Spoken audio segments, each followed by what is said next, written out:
Hey, I'm back.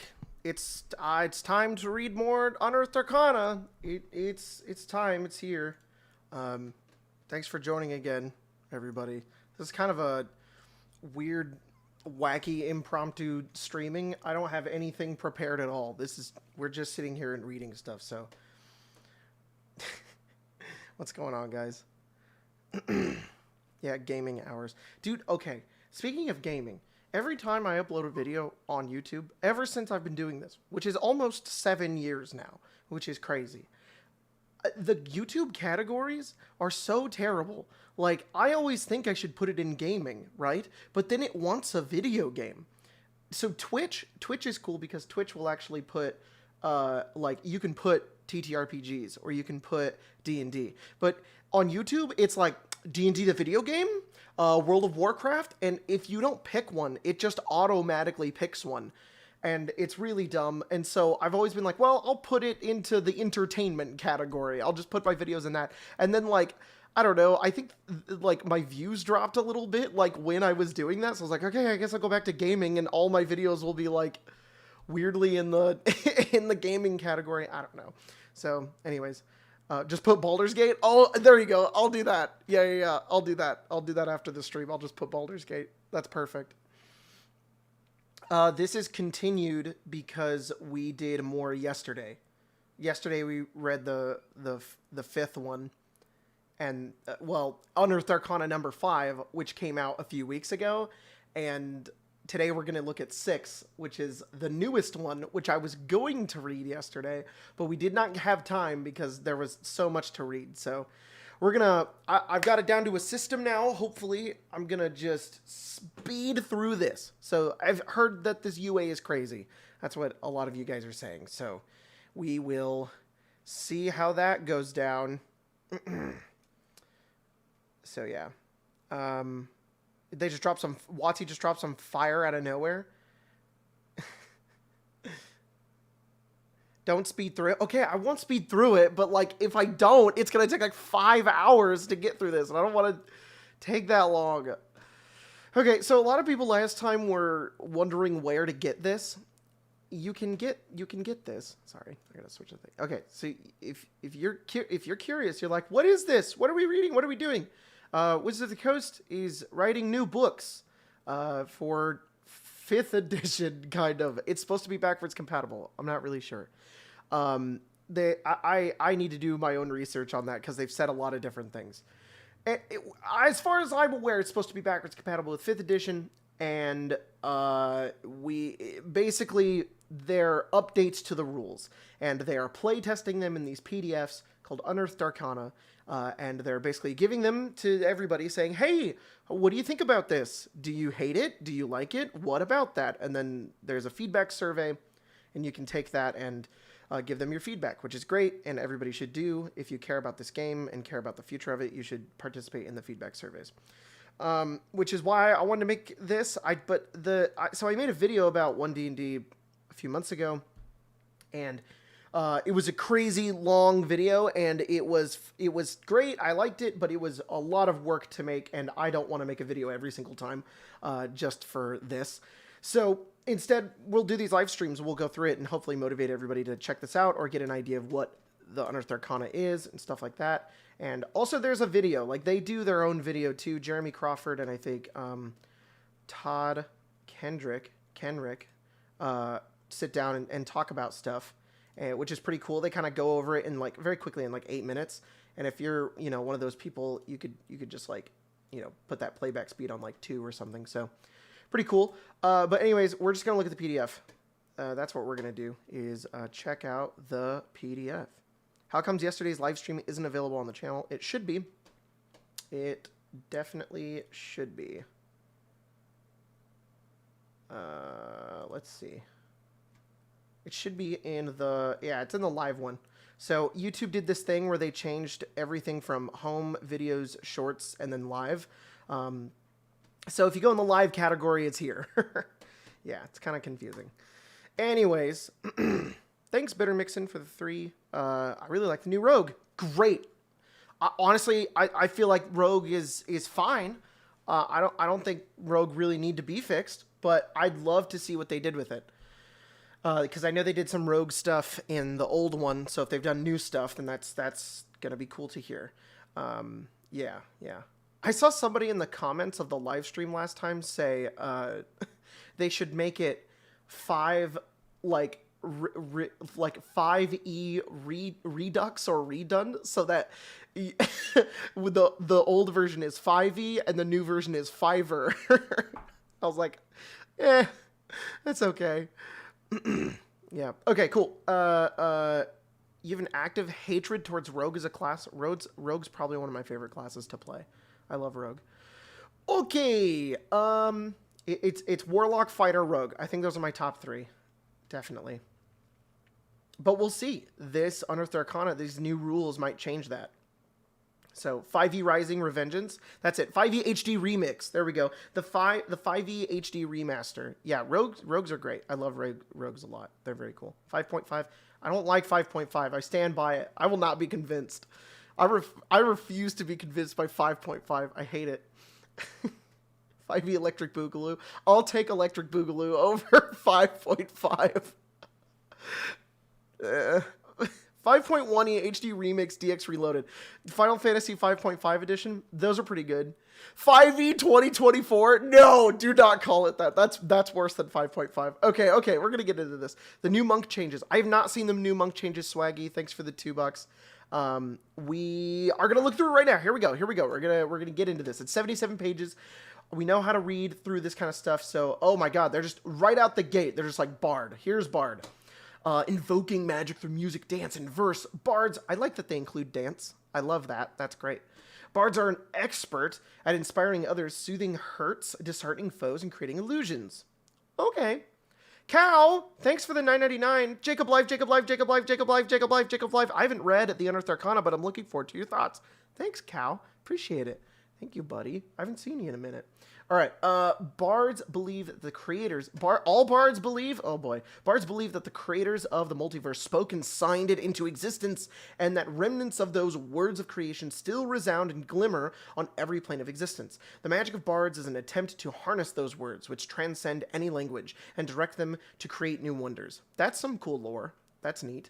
Because the words of creation... Oh, there's a lot going on here. Okay, Dude, I'm gonna keep moving on. This is 77 pages. I don't think I'm gonna read all of this, but I like that they're.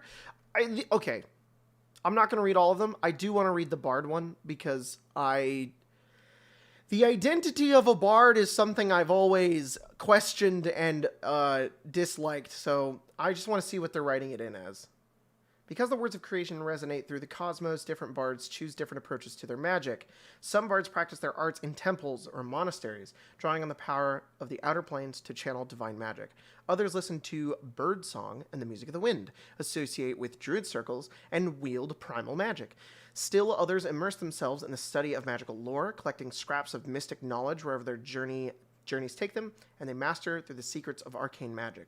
Ultimately, though, these various paths converge. The most accomplished bards learn to access almost their entire breadth of magical potential. Anything can inspire a new song or tale. Okay, so they're kind of going with like a mystical, like they're playing into the bard being less of a rogue with magic, because like that's kind of what bard has been. It's just like, oh, you're basically Skill Monkey but with magic, and now taking more of like the Tolkien words of creation aspect of they see magic in a artistic creation. They're D&D content creators. They've taken the content of the world and learned to reshape it in a mystical way. Necromanslayer, thanks for the 20. 5e, the pre-sequel Electric Boogaloo Redux Remastered, the second one, featuring Dante from Devil May Cry series, and Knuckles. Hell yeah. That's what it... Okay, Watsy, take notes, all right?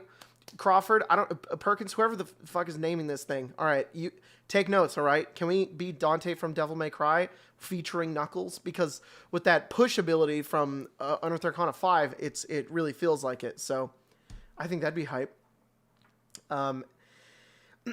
This is cool. I'm gonna keep reading. Anything can inspire a new song or tale, so bards are fascinated by almost everything.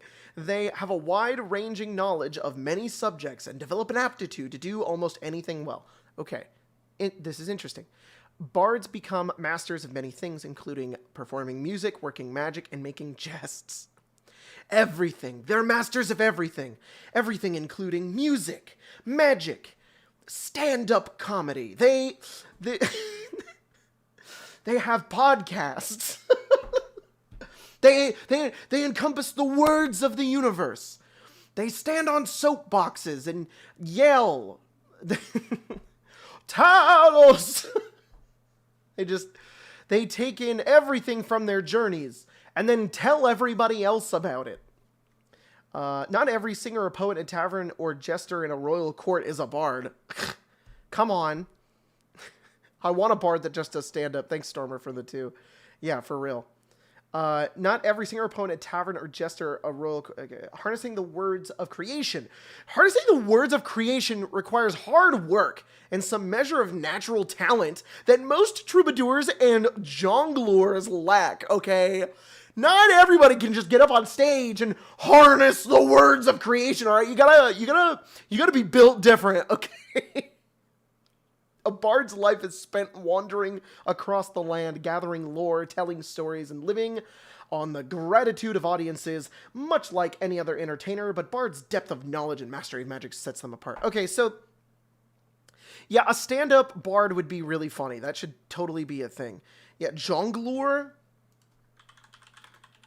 Define jongleur. An itinerant minstrel. Oh, I don't have my sound on. Hang on. Jongleur. Jongleur. Jongleur. Every 10-day D&D. Thanks for the 20. Thanks for doing these. We love you. Oh, I love you too. Thank you.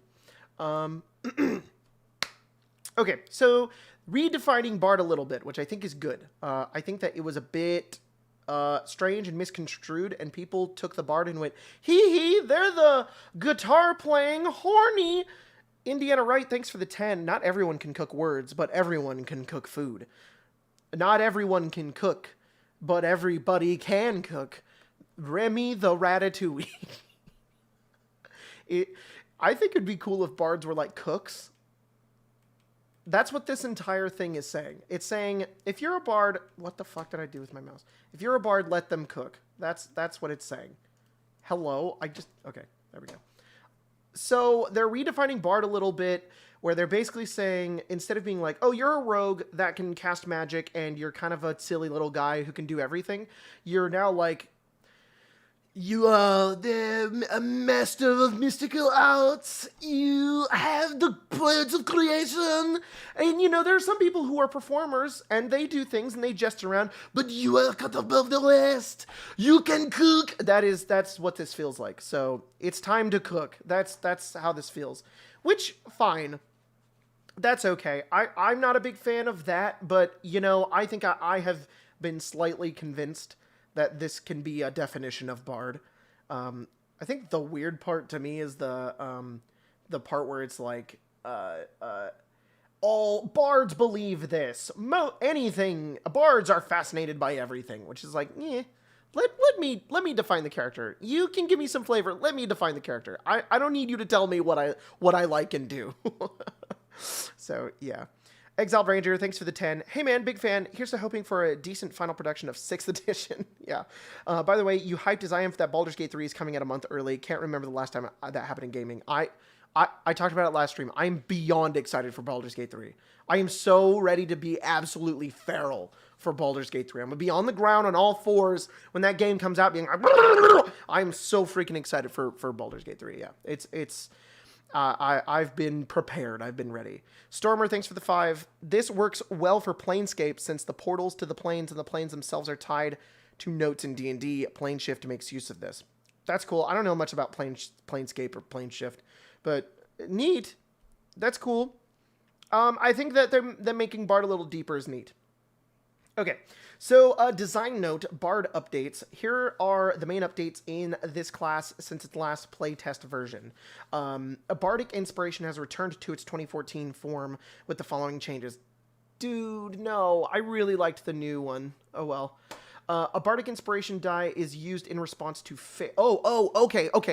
I'll keep reading. I'll just shut up and keep reading. A bardic inspiration die is used in response to failing a d20 test. You no longer have to guess whether you failed. Love that. That's the only part I cared about. That's why I made a whole song about it. D6, add it to your roll. No thanks. I've got nothing. I've got nothing at all. And 2, a creature has up to an hour, not just 10 minutes, to use the die. Yes. The healing option in the previous Bard playtest has been removed because in playtesting, the healing option was encouraged too much usage hoarding, which easily resulted in the Bard not using Bardic Inspiration at all. That's great. That's something, that right there, let's take notes, everybody. This is what I'm talking about with Warlock yesterday, because there were a lot of comments on the last episode about Warlock being like, no, I don't like it, it sounds bad. And here's my thing. We could have never predicted this. I don't think there could have been a wide population of people who were like, yeah, you know what? This seems like the healing option is going to be overused. Because this is why we play test. This is why we test things while you're playing the game, or you test rules, because there may be a design that you want to, incorporate into your game, but it's not going to. You don't know what that looks like until you actually start playing it. On paper versus in-game is two completely different things. Which is why when I look at all of this Unearthed Arcana, I look at it like, this can be very cool. I like how this is going to work, but I don't think I'm going to permanently keep it or anything, because it's Unearthed Arcana, it's playtest material. And they're taking that playtest material and they're changing it. They're looking at what the game does and the design of it, and not just on paper, but the way that it plays, and go, oh, this is not what we wanted. We didn't want you to not use Bardic Inspiration at all because you have to hoard the healing. Who could have known those two things were going to mix together? That's what the whole point of all of this is. And that's why when I look at Warlock and I see that they made it a half-caster, but they've changed like a billion other things about Warlock, I'm like, I don't know how this is all going to work together. I don't know if I hate this yet. Yes, based on paper, I look at Warlock being half-caster and I go, I don't like that as much. But who knows? What if it combined with the rest of how Mystic Arcanum works and how they are doing everything else, it works great. So anyways, that's my whole thing. Exiled Ranger, thanks for the 2. In general, people using their features is good. I know, right? The game, that's... it's been a thing with 5e, like... How many of you have a character above 15th level and you're on your turn and you're scrolling, you're in combat, you miss your attack or they succeed the saving throw. So you scroll or you search through your character sheet looking for a miracle on your character sheet of something you've forgotten that's going to help you in that situation. Like, oh, I think I have a thing that can help me. Or there's some ability that I've gotten in the game that I know is going to help me. That's bad. That's bad because you don't know how your character works. And it happens to all of us all the time. Me and my players are always like, what can I do again? Oh yeah, I have this ability that I forget that I have to add 2 to this. Or I forget that I can re-roll this thing over here. Because a lot of the abilities in 5e are kind of passive, and actively using them is something that should be encouraged. So the fact that they're doing this, I think, is really great. I think that that's a flaw within 5e's system that I like to see that they are improving on. Bardic Inspiration barely gets used. It gets used by the Bard. The Bard goes in and goes, D6s, please take my D6s. And everybody's always like, thanks, I just succeeded, or I failed and forgot. So yeah, I like that you don't have to be annoying about it, that you can do it in like response. I think that that's great. So, yeah, sorry, I'm not looking at chat. I was ranting.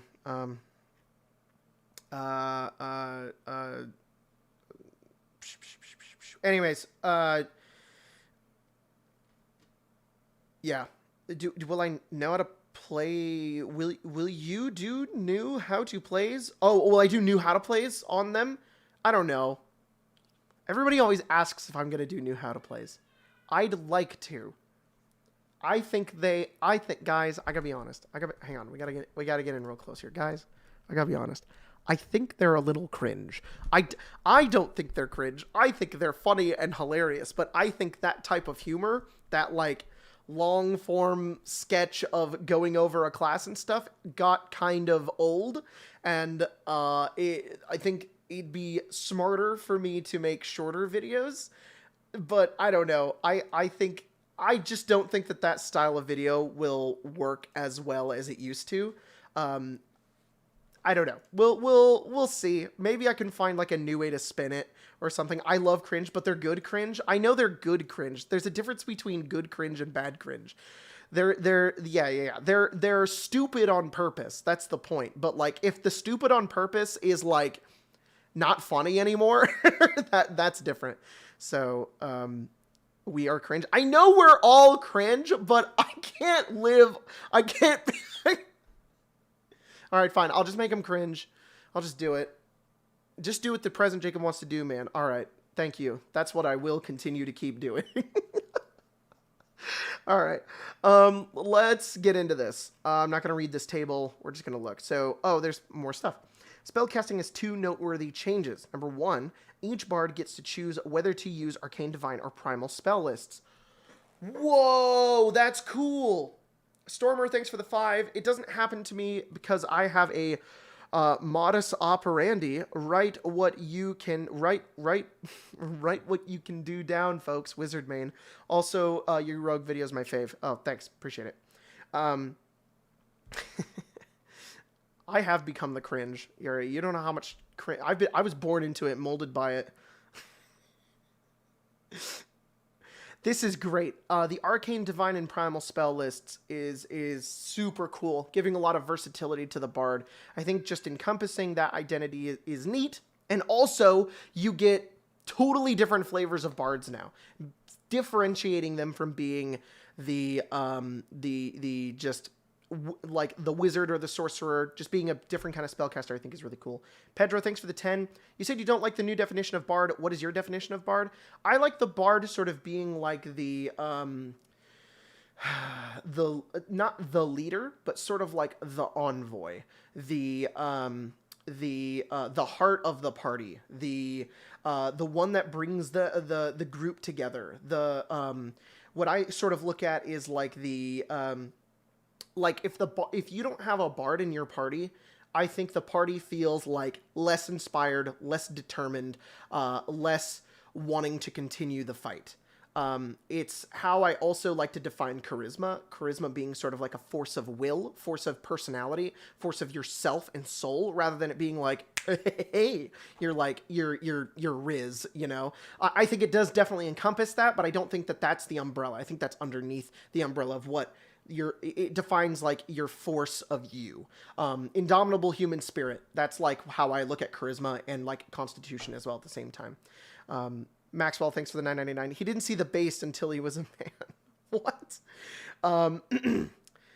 Really, that's kind of how I feel. So the way I sort of look at Bard is I like them. I have always seen Bard as like the come on everybody, we can do this character, the anime pro tag, the Captain America, you know, that's I think that them inspiring the party, lifting them up, and having lots of different abilities that aren't just like, wee-hee, I can do whatever I want because I'm a cool guy. It's more of like I have a vast variety of tools that I can use for my friends and my party so that we can succeed or we can keep doing what we're doing. And that's how, yeah, the cheerleader, basically. I know Captain America would be a paladin because that's more fitting towards that identity. And I think, yeah.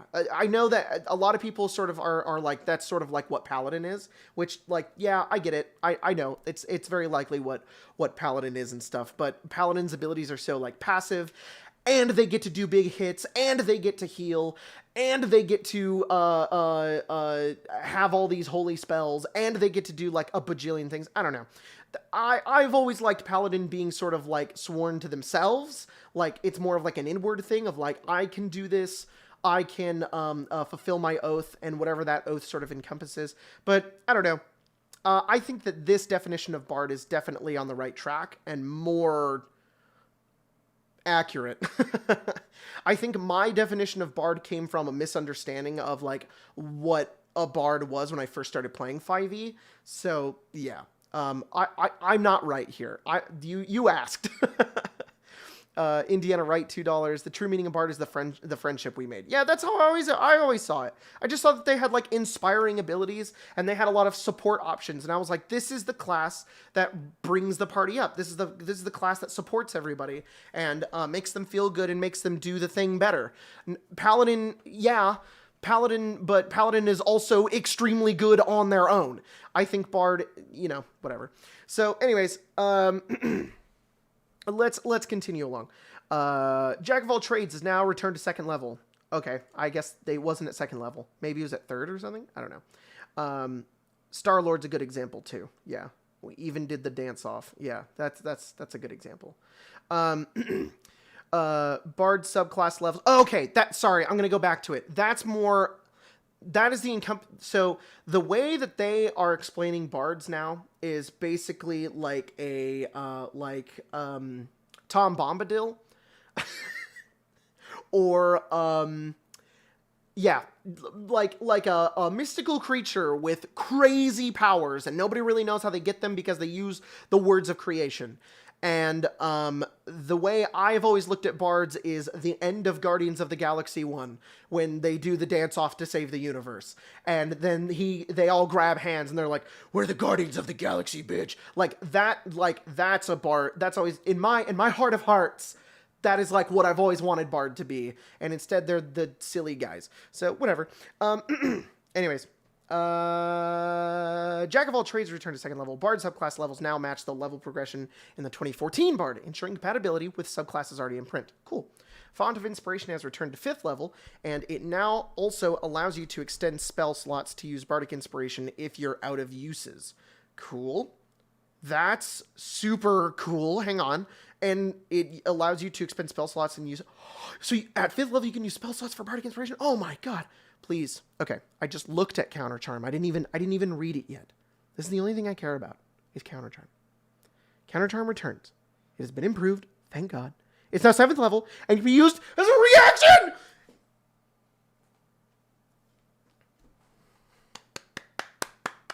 I'm not gonna go crazy this time, all right? You guys already know. You guys already know that I'm going wacky fucking nuts for this shit, all right? This is crazy awesome. This is stuff I've always wanted. Ugh.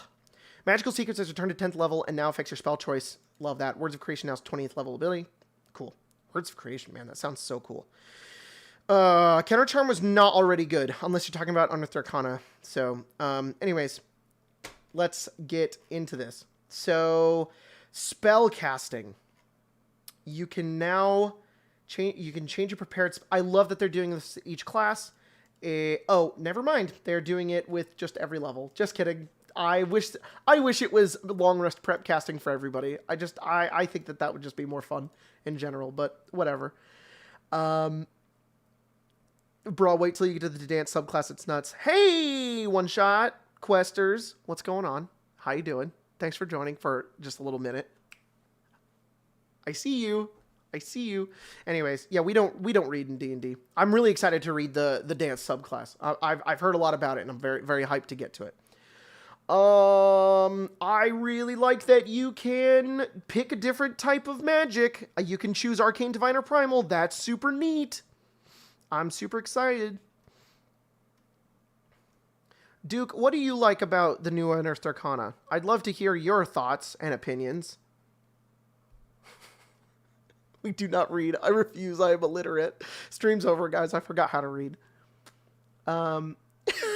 Second level expertise. You gain expertise in 2 of your skilled proficiencies of your choice. Performance and persuasion are iconic choices for a bard if you have proficiency in them. I love the wording on that. Iconic choices. You'd literally be iconic if you picked performance and persuasion. Shiny Little Bulge, thanks for the 5. Always love everything you do. We are cringe but free. Hope you're having a good day. I am having a good day. I'm having a good day because I get to hang out with you guys. I get to read about a game that I love. And then tonight, we are going to record playing some Ocarina of Time, and we're going to put it up on Arcane Arcade. And if you guys didn't know that, we're doing that on Arcane Arcade. We've been playing Ocarina of Time, kind of Game Grumps style, and it's been a lot of fun. There's 2 new episodes going up tonight, And yeah, I'm living the life right now. Jacob, do you play Magic the Gathering? Yes, I play it way too much, and I love it. Yeah. Anyways, hello, what's UA? UA is Unearthed Arcana. Unearthed Arcana is basically beta test rules for D&D because they're making new books. Okay, so we're going to get into Font of Inspiration. So at 5th level, you now regain all your expended uses of Bardic Inspiration when you finish a short rest. Oh. And in addition, if you have no uses of Bardic Inspiration left, you can give yourself one use by expending a spell slot. You can only do so once per turn. That is so cool. I love that so much. That's just so much fun. You just get to use them more often. That's very, very cool. What format? I primarily play Commander. If we're talking about Magic still. We play a lot of kitchen table Commander. I have like 5 or 6 decks. My favorite deck is a Rakdos deck that is like I've built for over the past like 2 years. The Commander, not 2 years. 2 years when the AFR set came out. Sorry, this is a tangent. The AFR set came out. I originally made it Orcus, and then I changed it when Baldur's Gate came out to Raphael. It's like my favorite deck I've ever made. It's Raphael Fiendish Savior, and it's Devils primarily with some wacky, silly Rakdos cards, and it's just holding all my friends at gunpoint while I try to make them sign contracts with me, and it's my favorite way to play the game. Duke, okay, so the Druid is amazing in my opinion. Makes me want to play a Druid now. Circle of the Land is so versatile now. In the Circle of the Sea, you can literally make a Sharknado. Okay, I'm really excited to read that. Travis Savoy, Commander is the best. Travis, I know you love Commander, Travis. Guys, RPG Music Major Travis Savoy is in the chat. I need everybody to give him some love. I need everybody to put a hi Travis in the chat, because Travis is so based and has super cool D&D music that you can use for your games. You should go check him out. Anyways, sorry, Duke, that I didn't give you as much of an intro, but everybody knows who you are, so. Sharknado. Oh man, I'm so excited for that. Okay, 7th level Counter Charm. You can use the musical notes or words of power to disrupt mind-influencing effects if you or a creature within 30 feet of you fails a saving throw against an effect that applies the Charm to Frighten condition. You can use your reaction to cause the save to be re-rolled, and the new roll has advantage. That is so cool! That's so fun! It's also different than the Paladin one. It's not just a worse Paladin aura. Man, that is so crazy. I like that they changed that. That's going to make Bard a lot more fun to play. It's very cool. Hi, Jacob's mom? Why are you guys saying hi, Jacob's mom? I know she's not in the chat. If she is, I'm very surprised. Anyways, 12th level. No. Superior Inspiration. When you roll initiative and have no uses Bardic Inspiration left, you regain 2. Yep, they changed that. Now, the 20th level ability is Words of Creation. You have mastered 2 of the prime Words of Creation, Words of Life and Death. You therefore always have Power Word Heal and Power Word Kill spells prepared. That's so freaking cool. That is so awesome. I love that. Oh, man.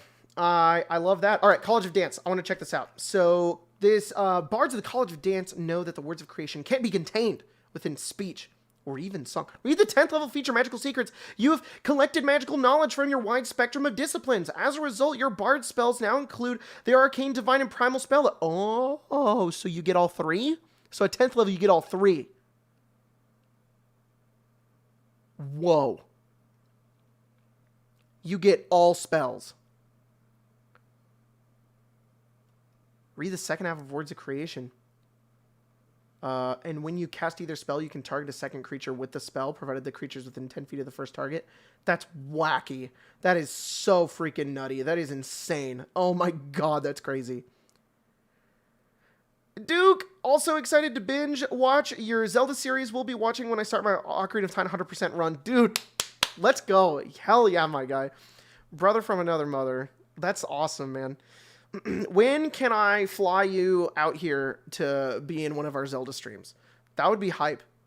We gotta do some kind of collab like that. That'd be fun as hell. Okay, let's keep going. College of Dance.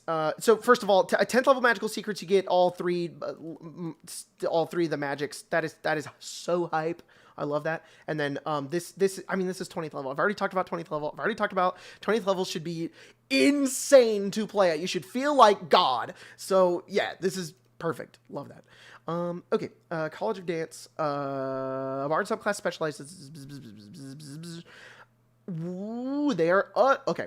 Bards of the College of Dance know that the words of creation can't be contained within speech or even song. They are uttered by the movements of celestial bodies and flow through the motions of even the smallest creatures. Man, this would be cool flavor for, like, Blade Song, too. This would have been really hype for, I think for Evenfall, Core would have totally been College of Dance, maybe. Cross-class. To these bards, dance is art freed from the constraints of a single point in space and time, and it is meaning unconfined by narrow definitions of words and structure of grammar. The College of Dance practices a way of being in harmony with the ever-whirling cosmos, emphasizing agility, speed, and grace. I can tell that whoever was writing this was like, I gotta make this sound so artsy because it's the bard, and I gotta make this sound good because this is just very beautiful writing. Very, very cool. Shiny the Bulge, thanks for the 5. Are you gonna end up going over all the classes in UA? Jacob and Duke collab! We'll see. No, I think I'll do a live stream every time they release a new Unearthed Arcana. When they drop a book, I'll make videos. I don't want to keep changing it all the time. Literally Prismari. Oh, it is Prismari. It's so cool. I love that. In case you guys don't know, I'm a well-endowed Strixhaven enjoyer. I don't know why I described it like that. All right, 3rd level, Dazzling Footworks. What would I do if they brought back Mystic? I'd cry. I don't know. Your practice of dance, it gives you the ability to gracefully dodge and make agile strikes. While you aren't wearing armor or wearing a shield, you gain the following benefits. Ooh, I love this so much already. Unarmored defense. Your base armor class equals 10 plus your dexterity modifier plus your charisma modifier. Woo! Okay. Agile strikes. When you expend a use of your bardic inspiration as a part of an action, a bonus action, or a reaction, you can make one unarmed strike as a part of the action, bonus action, or reaction. Cool. It's weird, but why an unarmed strike? That's okay. Oh, it's whenever you, okay, I thought you had to spend the bardic inspiration to do a punch. It is whenever you use a bardic inspiration, you can bonus action or reaction punch, which is super awesome. That's very, very cool. Monk Bard, yeah, that's what I see from this so far. The unarmed strike is a little weird, but oh, here we go. There's more to it. You can use dexterity instead of strength for the attack rolls on your unarmed strike, and when you deal damage with an unarmed strike, you can deal bludgeoning damage equal to a roll of your bardic inspiration die, plus your dexterity modifier. The roll doesn't expend the die. Oh!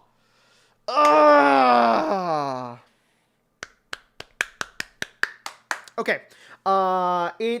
I hate Wizards of the Coast so much. I have never, I just gotta do a quick story real quick. I've been doing this for a long time, all right? I haven't barely even gotten a passing glance from Wizards of the Coast about anything. I have interacted with Wizards of the Coast twice in my entire life. The first time was, I went to PAX, and Chris Perkins was on stage, and I went up to him afterwards, and I was like, you're very cool, and I just wanted to shake your hand, and you're just a cool guy. And he said, thanks. And then he followed me on Twitter, and that was cool. I was like, thank you, Chris Perkins. You're a cool guy. I've always watched your stuff, and I like the way you write, and it's very cool. And then the second time was they emailed me to do a sponsorship, and I was like, oh, is Wizards of the Coast finally like looking at me? They're kind of like, hey, this guy who's been making videos for a long time about our game, maybe we should collab a little bit, maybe do something. And it was not an invite to D&D Live. It was not a promotion of books. They didn't want to send me anything. It was the Magic the Gathering Wizards of the Coast, and they wanted me to promote the Fortnite Secret Lair. And they sent it to me, and I forgot to promote it. So now I have the Magic the Gathering Fortnite Secret Lair, and I didn't do anything with it. It came in a box. It's like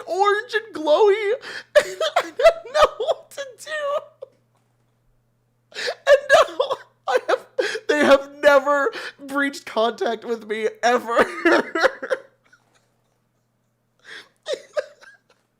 Not the Fortnite cards. I genuinely forgot. I don't remember when it was, but I genuinely forgot. Expect the Pinkertons soon. They're going to roll up the Pinkertons. They're going to take my Fortnite cards. Good luck finding them. I put them in all my decks. Oh, God. Anyways, so I have a little bit of, I have a little bit of animosity towards Wizards of the Coast, just because I haven't even I've gotten Chris Perkins to follow me on Twitter, and then I forgot to promote Fortnite, and that is my only interactions with them ever. And so, whatever, other creators have gotten stuff from them and things, and I've never been contacted, and that's fine. That's okay. That just means that now, at the end of my life, I can continuously criticize them, which is fine. I'd rather stay there. I can still be one of you guys, not be bought out by corporate greed. Anyways, Promortnite. Shut up. All right. So, anyways, I'm saying I hate Wizards of the Coast because first of all, they make this wonderful game that we all like. Then I make videos about it. Then they refuse to contact me. Then I forget to promote Fortnite. Then they act up earlier this year with the SRD and the Creative Commons and the Open D&D. They act up, and then we all collectively agree this is stupid and bad. They roll back hard because they wanted everybody to see the D&D movie, and also because, maybe they do actually care about the game. And then they write really awesome stuff. They cook up some awesome stuff, things that we've been asking for years, and it's like, how I want to just from the bottom of my heart love this so much. But then I see this, and I'm like, oh yeah. Whatever, I can still like it. Whoever wrote this, it's fantastic. I think that this dance subclass is great. Anyways, third level inspiring movement. When an enemy you can see, that was a really big tangent. Sorry, everybody. When an enemy you can see ends its turn within 5 feet of an ally of yours who's within 60 feet of you, you can use your reaction and spend one of your Bardic Inspiration to move up to half your speed. That's very cool. Then roll your Bardic Inspiration die, and the ally can move up to a number of feet equal to 5 times the number rolled. None of this feature movement provokes opportunity attacks.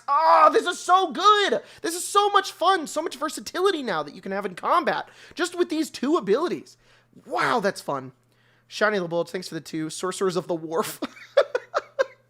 Yeah, really. So, we'll make our own Wizards of the Coast with sorcerers and dwarfs. 6th level, leading evasion. When you are subjected to an effect that allows you to make a dexterity saving throw to take only half damage, you instead take no damage. If you succeed on the saving throw and you take only half damage if you fail. Those were English words. Let me try again. When you are subjected to an effect that allows you to make a dexterity saving throw to take only half damage. Like evasion. I just read those words without comprehending them. I'm illiterate. Instead, you take no damage and you succeed on the saving. Okay, so it's evasion. And you take only... So it's evasion. So it's evasion. If any creatures within 5 feet of you are making the same dexterity saving throw, you can share this benefit with the... No way. Let them cook. Oh my god. This is so cool. This is exactly what I wanted. We're the Guardians of the Galaxy. We'll all backflip out of this fireball. That is so cool. It's group evasion. Ugh. That is so awesome. Oh my god. I want to tell all my friends about this. This is so cool. If any of my friends are here, which they aren't because they actually don't like me, I'm going to be very annoying about this for a while. I'm going to be like, guys, the new Unearthed Arcana is actually awesome. It's very cool. They're going to be like, yeah, okay. 6th level tandem footwork, 2 6th level abilities for free. When you roll initiative, you can spend 1 use of your Bardic Inspiration if you don't have the incapacitated condition. When you do so, roll your Bardic Inspiration die, and you choose a number of creatures within 60 feet of yourself. You can choose yourself. Thank you for specifying. Up to a number of your Charisma modifier, each gets bonus to the initiative roll? Come on, man. I love that shit. That is so cool. I did something very similar in my Fallout system, so this is just so neat. Oh, I love that a lot. I've made charisma perks, and a lot of the charisma perks in my Fallout system are like giving your group, like helping out your party, like giving them better initiative, or we have one called Commander, where you basically get to give somebody 6 AP. You spend 6 AP to give, or 3 AP to give somebody 6 AP, and they basically get a mini turn. That's not on their turn, which is good. Stalling Rumble, holy crap. Thank you for the 200. Really appreciate that. Good content. Thanks. I don't know about that, but thank you. I am just here doing my thing, so appreciate it. It's very, very generous of you. I appreciate that a lot. Thank you. Okay. 14th level. It is so hard to get a donation and to just move on. Like somebody just dropped like so much money, and it's like, what now? How do you pick up the pieces? How do you move on with life? I'm Frodo at the end of Return of the King. All right. That's a Dwarven Forge set right there. Oh, it is a Dwarven Forge set. Don't tempt me. Don't tempt me, Frodo. What the Dwarven Forge would use through me. It would wield a power more... Your love of the Dwarven Forge has left you weak. Tell me, when did Jacob, forgetter of Fortnite, descend into madness? Ha! Oh, and then his sneakers, his sneakers on the ground go. Anyways, sorry. Shining the Bulge of the 5, thank you so much. Whatever happened to Brendan Lee Mulligan B Egg Dating Show Dungeon stream? Go watch the beginning of the last stream. I talked about it. We'll get back to it. Stop. No, I can't. I'm sorry. Anyways,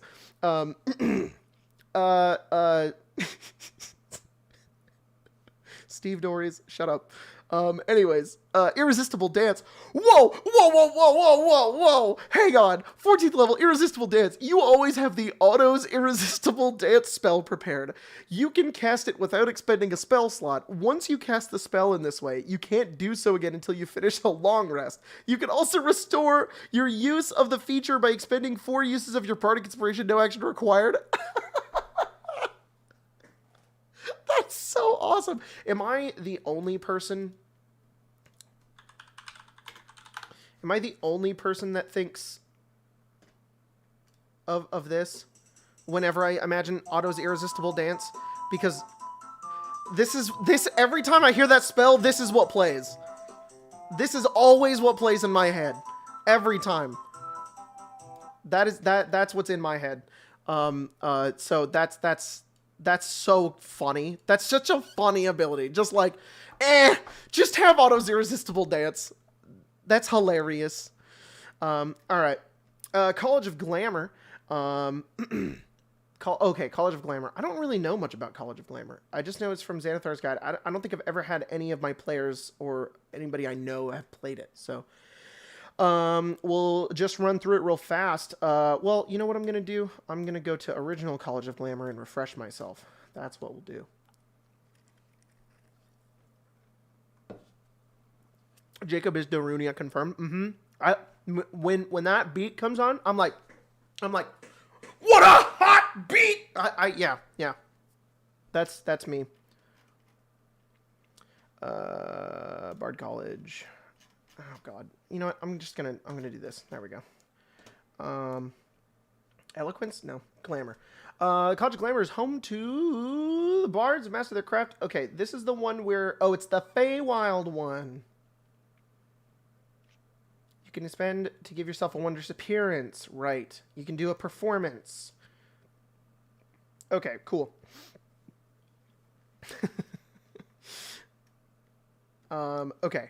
So, College of Glamour traces its origins to the beguiling magic of the Feywild. Neat. We're playing Wild Beyond the Witchlight right now, if you guys care about that. It's on Arcane Arcade. It's a lot of fun. We're having a good time. All right, third level, Beguiling Magic. You always have the Charm Person and Mirror Image spells prepared. Hang on, I'm jumping ahead. I need to read the design notes. Here are the main updates. Mantle of Inspiration now grants a number of temporary hit points determined by a roll of Bardic Inspiration. Beguiling Magic for formerly Enthralling Performance has been redesigned to focus on enhancing your enchantment and illusion spells. That's very cool. Mantle of Majesty now ensures that you always have the command spell prepared, and you can restore your use of the feature by expending a spell slot at 3rd level or higher. Woo! And Unbreakable Majesty now triggers on a creature hitting you, and you can negate the hit. Oh, come on. That's so cool. That is so cool. Okay. So Mantle of Inspiration, it's now your Bardic Inspiration die. What was it before? Oh, is Enthralling Performance. They've really changed this then. Okay. Nice, Shades. Thanks for the 5. I'll be trying Questonomicon next Friday with my family. Glad I could catch the stream too. Love all of your work. Thank you so much. I thank you for getting my book and playing the stuff that we wrote in there. We very proud of this. Very, very happy with how this came out. And I love hearing your guys' stories about it. I see every time somebody's like, we played Questonomicon and it was a lot of fun, my whole heart is filled to the brim. So thank you guys a lot. Appreciate that. Okay, Mantle of Inspiration. Now you get temporary hit points equal to your Bardic Inspiration. Cool. I'm going to move on to Mantle of Majesty. You always have the command spell prepared. As a bonus action, you can cast command. Oh, it's a bonus action without expending a spell slot. And you take on an unearthly appearance for 1 minute or until concentration ends. Whoa, this is so cool. I love the way that they're taking spells and they're making them into abilities and then like augmenting them. That's so neat. That is so, so cool. Drag Queen Bard. Oh my God. That is so, yes. Hell yes. It is Drag Queen Bard. Man. This is so absolutely based. Okay, any creature charmed by you automatically fails its saving throw against the command you cast with this feature. Once you use this feature, you can't use it again until you finish a long rest. All right, that's neat. That's super neat. Very fail-weldy, too. That's so cool. As a bonus action, you can assume a magically majestic presence for 1 minute or until you have the incapacitated condition for the duration. Whenever a creature hits you with an attack roll for the first time on a turn, the attacker must succeed a charisma saving throw against your spell save DC, or the attack misses instead as a creature recoils from your majesty. Once you assume this majestic presence, you can't do it again until you finish a short or long rest. Oh my... Okay, this Bard subclass literally is like... Yeah, and it's so like, in place of a Dark Lord, you shall have a queen. And then they go to hit you, and they're just like, ah, and they can't. That is awesome. That is so great. Ugh, love the flavor behind that. Okay, College of Lore. I'm just gonna go through the updates. I'm not gonna go through everything. Bonus persuasions has gone back to allowing any skill to be chosen. Thank God. Cutting words can once more reduce damage. The damage reduction was absent in the previous Bard playtest, but now removed the healing option instead. I think that's better. I think that's a good choice. Magical Discoveries, formerly called Additional Magical Secrets, has returned, and it now allows you to replace one of the chosen spells each time you gain a Bard level. That's very cool. That's very fun. And Peerless Skill now allows benefits to both ability checks, attack rolls, not just ability checks. Great. That's cool. I'm happy they're doing that. Make the did a Warforged Bard of Glamour super fun. That sounds super fun. Necroman Slayer, thanks for the 10. Appreciate you. There's a ton of ideas behind a Warforged Bard of Glamour. There's so much you could do there. It's so cool. I can imagine like a lot of glowing lights. Like that's what I think of immediately when I think of that. And then College of Valor. Here are the main updates. Since the 2014 Player's Handbook, Martial Training now allows you to, which was formerly bonus proficiencies, now allows you to use a weapon as a spellcasting focus to cast your spells. That is so cool. You can use your weapon to cast your spells. That's so neat. I love that. RBG Warforged. Yeah, pretty much. Gamer RGB Warforged. Yeah. And then Combat Inspiration has 2 changes. 1, the defense option is now triggered by being hit, and 2, the offense option works with attacks of any kind, not just weapon attacks. Very, very cool. Love that. $2 from S. Stormer. Dr. Frankenfurter Bard. Oh my God, yeah, exactly that. Spencer would love that so much. Spencer loves Rocky Horror. Neat. Cool. I love what they've done with Bard. The dance subclass is super cool. This is great. I love all of this. I have no complaints at all. I think this is freaking awesome, guys. I think this is so freaking cool. Okay. Cleric. We're just going to go through the updates. Bard was the one I cared about, their flavor text. I think we know what a cleric is. I think we know what that is. So design note, cleric updates. Here are the main updates in this class since its last playtest version. Divine Order, formerly called Holy Order, has moved from 2nd level to 1st level. This Thaumaturge option has been redesigned to include elements from the former Thaumaturge and Scholar options. I remember this vaguely, so I'll read it and see kind of what it is. But I do remember this Holy Order thing that give you a little mini subclass at the beginning, and I'm not going to go over subclass at level 1 and 3. I did that last stream, and I ranted about it for a while. Just know I would prefer subclass at level 1. Spellcasting is one noteworthy change. Spell preparation is no longer tied to your level of spell slots. Huh? Spell preparation is no longer tied to the level of your spell slots. So you can prep spells that are higher level? What? That's crazy. Garlic bread domain? Garlic bread domain when? When do we get garlic bread domain?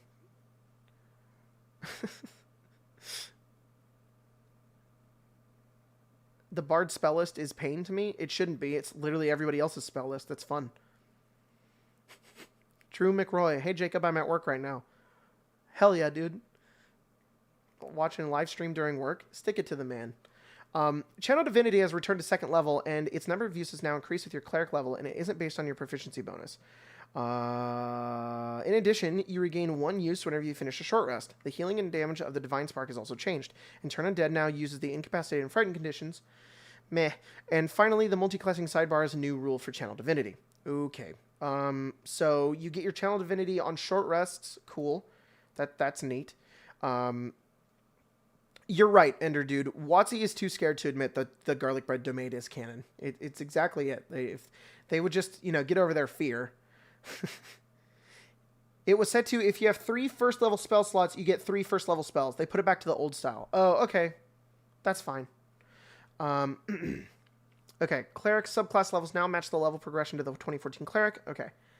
Smite Undead now uses your Wisdom modifier rather than your proficiency bonus. We also have clarified that damage doesn't end the turn effect on an Undead. Blessed Strikes now let you choose Divine Strike or Potent Spellcasting. In 2014, a subclass gave you one of those features, and the playtest you now get the choice. That's cool. Commune is now a 9th level feature. Improved Blessed Strikes is a new 14th level feature. Divine Intervention and Greater Divine Intervention have been redesigned to allow reliable results. Those are the most requested change within these features. And then 20th level stuff. Okay, so seems like Channel Divinity changed a little bit, which I want to check out. You gain the ability to channel divine energy directly from the outer planes, using that energy to fuel magical effects. You start with 2 such effects, Divine Spark and Turn Undead, each of which are described below. Each time you use your Channel Divinity, you choose which effect to create, and you gain additional effect options as you get higher levels in the class. You can use Channel Divinity twice. You regain 1 expended use when you finish a short rest or long rest. Okay, so you regain 1 when you short rest, but you gain all of them when you long rest. That's interesting. I think that would be cool if they did that with more abilities. You get scared to give a player a super powerful ability, and so you just put it on long rest, but let it come back every short rest, but you just get 1. That's super neat. I love that. You gain additional uses when you reach certain cleric levels, as shown in the Channel Divinity column of the cleric table. And if a Channel Divinity effect requires a saving throw, the DC equals the spell save DC from this class spellcasting feature.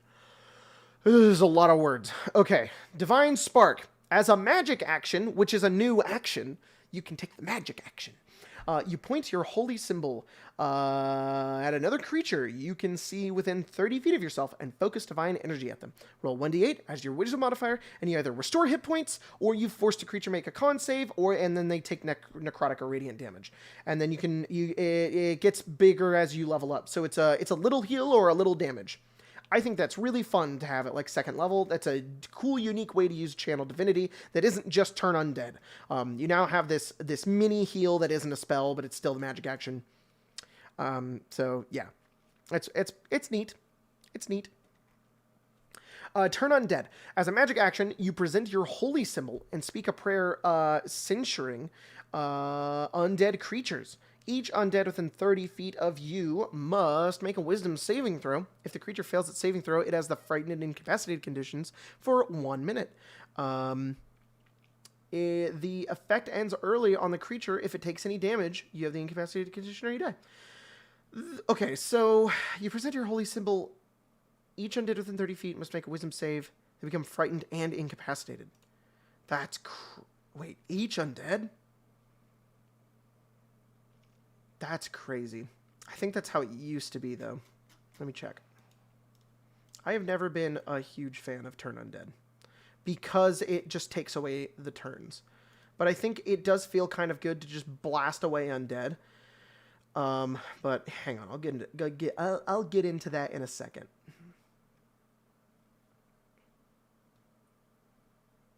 Yeah, the old one is they had to run away. That's what it was. I mean, it's effectively like the same thing. Yeah, a little bit of a nerf. Yeah, I don't like... Okay, I don't like this. And let me explain why I don't like this. I think that... I think Turn Undead shouldn't do either of these two things. I think that they are trying to balance making a cleric walking into a horde of undead feel awesome for using their channel divinity to blast them all away. And I think that that is cool. I think that that narrative is very neat. I think it gets really old after the cleric and Curse of Strahd every single day is making all of the zombies and undead run away from them all the time. I think that I think it's cool like the first couple of times. I think it's really boring and really old. Then as a DM, you just try to overcome it because it's two ends of a power spectrum. It's either extremely powerful or it's non-existent. So it either feels amazing for the player and bad for the DM, or it feels fine for the DM and bad for the player. I don't think that's very fun. I think it would be more fun if the Turn Undead did something to like daze the undead, where it made them have, like it slowed them, or gave them less of a turn, or otherwise made them put them in a way like for a few turns that made it easier to fight rather than just eliminating the combat. Because incapacitated for 1 minute is like if you hit all the undead, you're out of the combat. You're done. They're all dead. It doesn't matter. And then as a DM, you go, okay, I'm just going to make them immune or have advantage to this, or I'm going to make them immune to frightened. Done. Like, who cares? Prior Axe, thanks for the 5. Thank you for making me want to play for the first time since 4E and want to DM, and for making stuff that helps me go from awful to less awful as a DM. You're welcome. I'm glad I could inspire that within you. So remove movement speed and hit chance by 5. Yeah, something like that. I think it should be like... I think it should be like they don't completely take away their turns. Like they get an action in like half their movement, or however slowed works, like bonus action. Because then whenever you use it, you're gonna feel cool when you use it. You're gonna slow down the undead, and you're gonna feel awesome because you tilted the combat so much in your favor that you're probably going to win now. And the DM isn't gonna feel bad because you used an ability that's akin to a spell. I don't know. Fox Ratio with the 20. Thank you so much. Wanted to send some love your way, my man. And again, say how much I enjoy your content. Also, you should make an Assomancy subclass for the Bard, or a Wizard. Or also, any ideas for how to deal with Monk Stun as a DM? Yeah, the way I deal with Monk Stun is I made more bad guys. I got around it. But the one way I got around it that my players were down for Monk Stun was only allowing it once per turn. So they can't like Giga Stun like 4 times in one turn. And yeah. But thank you for the donation. Appreciate you. Stormer at the 5. Actually, since Curse of Strahd takes place in a Domain of Dread, it really should canonically nerf a cleric's turn on 10. Actually, because you're in a Domain of Dread, your character's useless. Actually, because this is technically a Domain of Dread, you can't listen to your god, and you can't get your spells, you can't use any of your abilities, and anytime you cast a spell, you have to talk to a different god. Actually, Strahd is god now. Strahd's the god here, and he gives you all your spells, and actually, you start the game and you're dead now. Yeah. I don't know. I would do that with Turn Undead. I don't like the incapacitated. It's kind of lame. Okay. Oh, the effect ends early if they take any damage. That's even worse. I don't know. That's just lame. That's just not fun. This version turn undead ends if the creature takes damage. Yeah, I saw that. I see that it ends if they take damage. That's even okay. That's even worse because now you're fighting your party. Because you can so what this does is it makes the cleric go, I have an ult that I can use to stun all the undead. Boom, they're stunned. And then everybody else goes, okay, so are we still fighting? And the cleric's like, no, we can just leave. And your party who wanted to fight and also use their ults and be cool is like, nah, and it's going to hit anyways. And then it negates your ability entirely. So overall, feels bad. Just, I don't know. This is going to feel bad. Anna sleep? Yeah, really. It's kind of how it feels. Okay, so you get your subclass 3rd level. And then Blessed Strike. So that was the other thing I want to look at. Divine Strike. Once on each of your turns, when you hit a creature with an attack weapon, you can cause the target to take 1d8 necrotic or radiant damage. Weird to give Cleric like some damage bonus, but I'm here for it. That's fine. You pick. But you pick. Okay. Or the other one could be potent spellcasting. You can add your wisdom modifier to damage you deal with a cantrip. Cool. That's fun. Give the Cleric a little more than just healing. I think that's great. Did they change Divine Intervention? As a magic action, you can choose any divine spell 5th level or lower that doesn't require a reaction to cast as a part of the same action. Cast a spell without spending a spell slot or needing material components. I think they should add a note in here that says, or it can be something that your GM comes up with. That's what they should add into this, because I like Divine Intervention being like, God's gonna come down and help me, and it can kind of be like freeform or something like that. Yeah. Cello Horse, you put that you don't like the change for turn on dead, just keep it the same from 5e. I disagree. I don't like this one either. This one's so weird. They have to like run away. That's to me, even like as DM, it is so weird to be like, here's the spooky undead. Oh, you turned them. Now they're running away. And every time all of the enemies get turned, I'm like, okay, you're out of combat. You did it. You did it. They're all turned. Good job. And then the players still try to like snipe them as they're running away, and then it unturns them, and it's stupid. It's just really clunky and strange. I think that they should just rework it entirely. They removed it because it was unreliable. It's still this is still weird. Anyways, okay. I think I'm gonna move on to Life Domain. So Domain spells once again include 1st level spells, and Prayer of Healing has been replaced by Aid. That's great. Aid's a great spell. And Disciple of Life is now clearer that its extra hit points are based on the spell slot expended. Oh, cool. That's neat. You can spend extra spell slots to heal more hit points with Disciple of Life. They just clarified that. That's super nice, because that's always super confusing. There's Greater Intervention. Okay. It's 20th level. Okay, it's 20th level. This better say God comes out of the sky and you win the game. You are able to call on even more powerful Divine Intervention. When you use your Divine Intervention feature, you can choose Wish when you select a spell. If you don't, so you get a Wish. You're immune to the stress caused by the casting of Wish. Cool. That's how it should be. Great. You cast Wish. Preserve Life has been redesigned to give more flexibility in how you protect yourselves and others. Healing spells are almost all Abjuration spells. Love that. Now, so the revised feature applies to almost all defensive and healing spells in the Divine list. Blessed Healer is now clearer in that it's freaking Lin-Manuel Miranda sounding.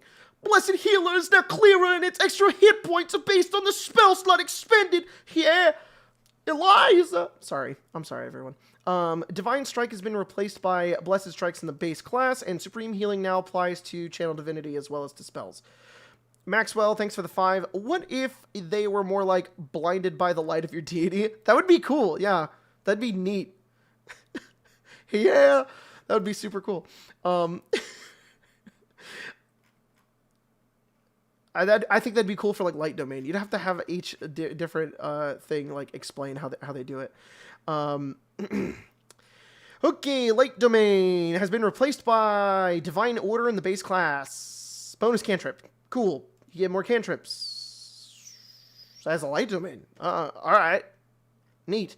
Domain spells contain several different spells, fleshing out the different options that emphasize a revelation.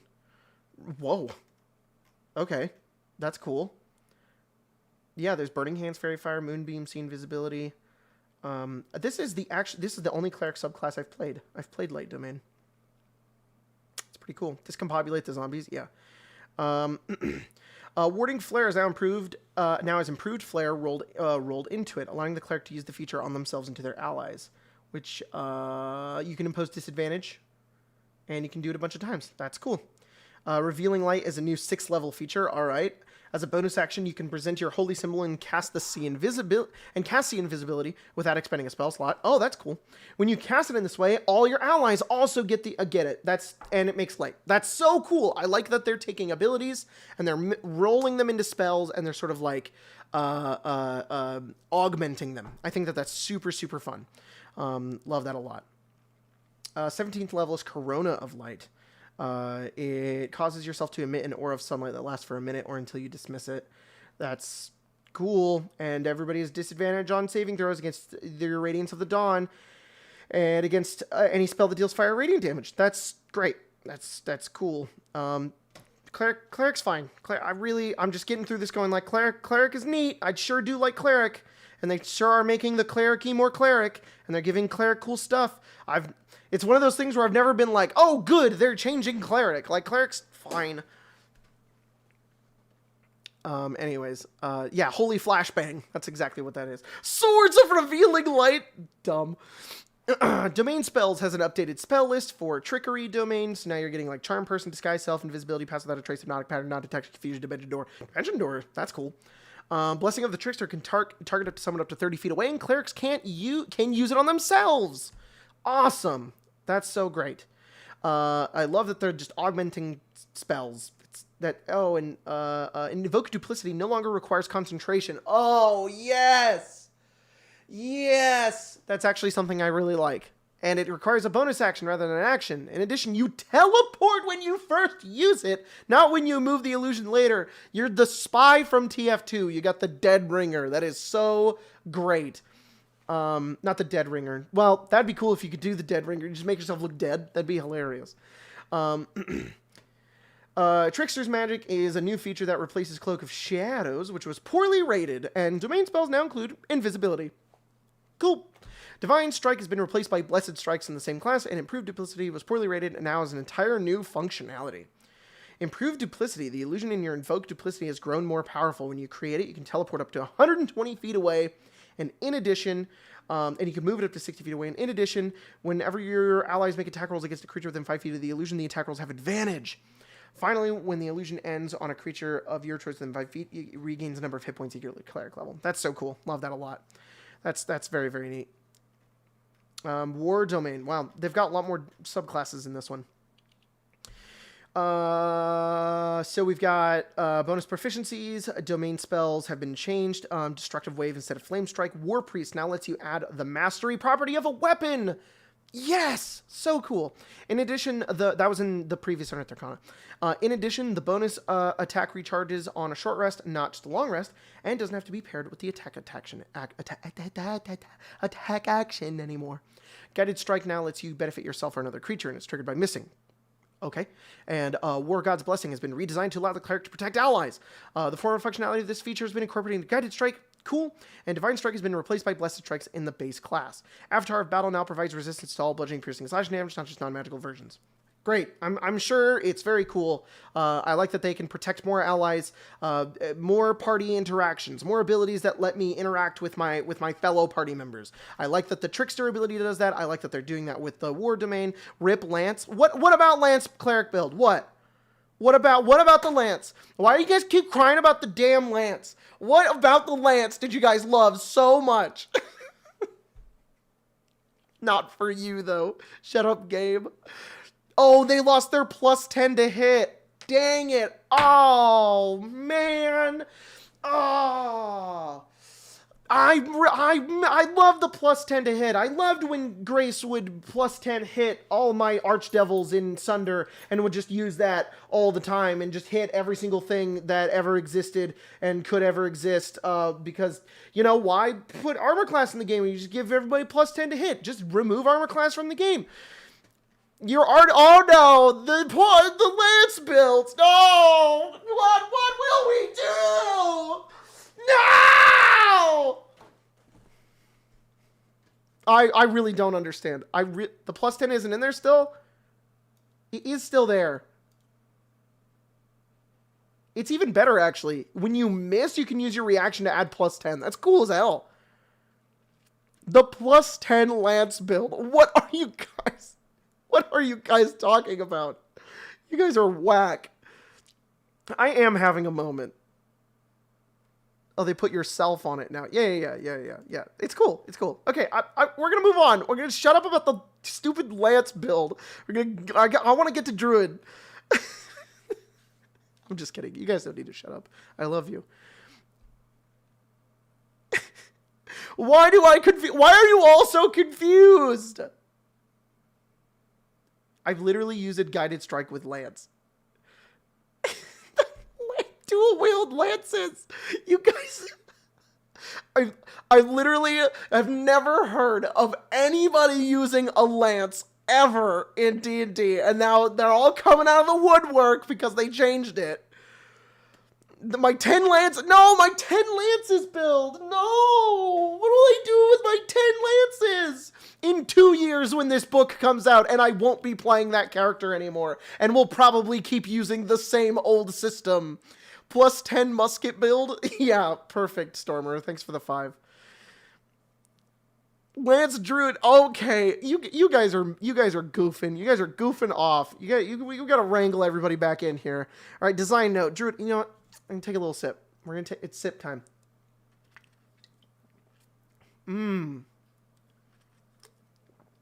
Delicious. Okay, Druid updates. Channel nature. Okay, so I don't know anything about new Druid. I don't know anything at all. We've done cleric in the past, so this is all just lots of changes. I haven't seen anything about Druid. Okay. November Mind, $2. Did you read the previous Druid UA, by the way? No, they told me not to. The whole chat told me I shouldn't. Should I? Should I read the old one? Or should I read this one? Old new Druid was stinky. This one is better. Oh my god, please read the previous wild shape before this. Okay. Don't, it's outdated. I'll just read wild shape. I'm just gonna read wild shape. I'm just gonna do a little peep at wild shape. Just a little wild shape peep, okay? Where is it? What the hell? They made it a first level ability called Channel Nature? Oh boy. Whoa, they've changed this a lot. That's fine though. I think Druid could be changed. I'm not a big fan of Druid. This is a lot of words. The old one was terrible. Oh no. Okay. The magic of nature infuses you. Tapping. This is the old one. This is the old one, everybody. This is the old one. The magic of nature infuses you. Tapping into that power, you can create various magical effects. You start with one such effect, Wild Shape, which is described below. Other Druid features give you additional channel nature effect options. Each time you use the channel nature, you choose which effect to create from among those you have from this class. You can use channel nature twice. You regain 1 expended use when you finish a short rest, and you gain any additional uses when you reach certain Druid levels are shown in the channel, and blah, blah, blah, blah. Wild Shape. As a magic action, you turn into a bird. You start... Sorry, it doesn't say that. You transform into a form that you have learned for this feature. You start knowing one form, Animals of the Land, which is...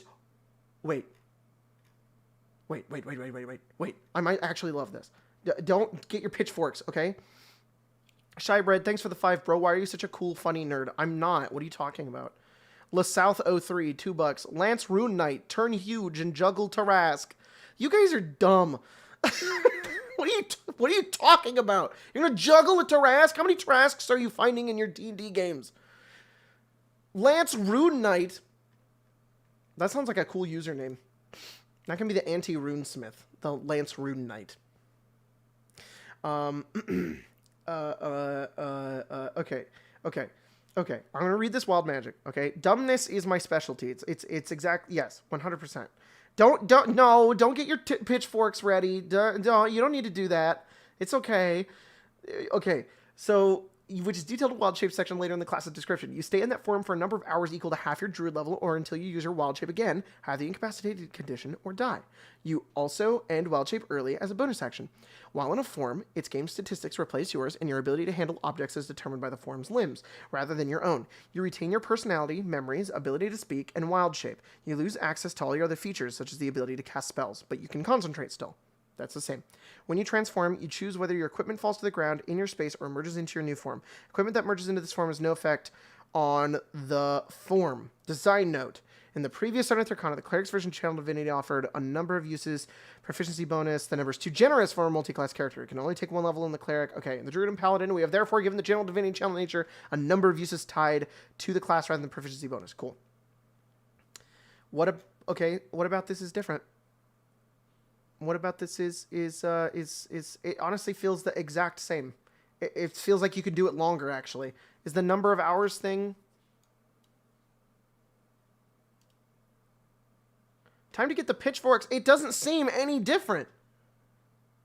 And you get it at first level. Keep scrolling. Okay. There's a stat block. Where is it? Oh, I see. They made stat blocks. You guys don't like the stat blocks they made. You guys don't like that they took away your bears and your bugs and your wacky stat blocks and they made easy to use, fun, understandable and balanced stat blocks. Is that why you're mad? Is that why you're so angry? Because now you have more freedom to describe what your character probably does and the way that their wild shape looks instead of having to scroll through 1 billion stat blocks, and now you can't use a lance, and now the chat's moving so fast. It's boring. It's not boring. You guys have no imagination. It's not restricted. What are you talking about? This is how it should be. You're all so angry. Okay, I'll read it. Okay.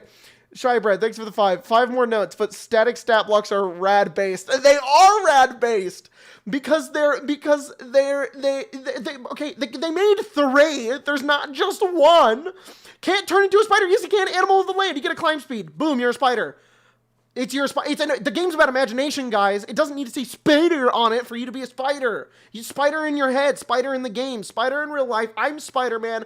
Woo, what you, cacao, up and away, web. Go, web, go. Woo, I'm Spider-Man in my head, not on the stat block. Can't be tiny.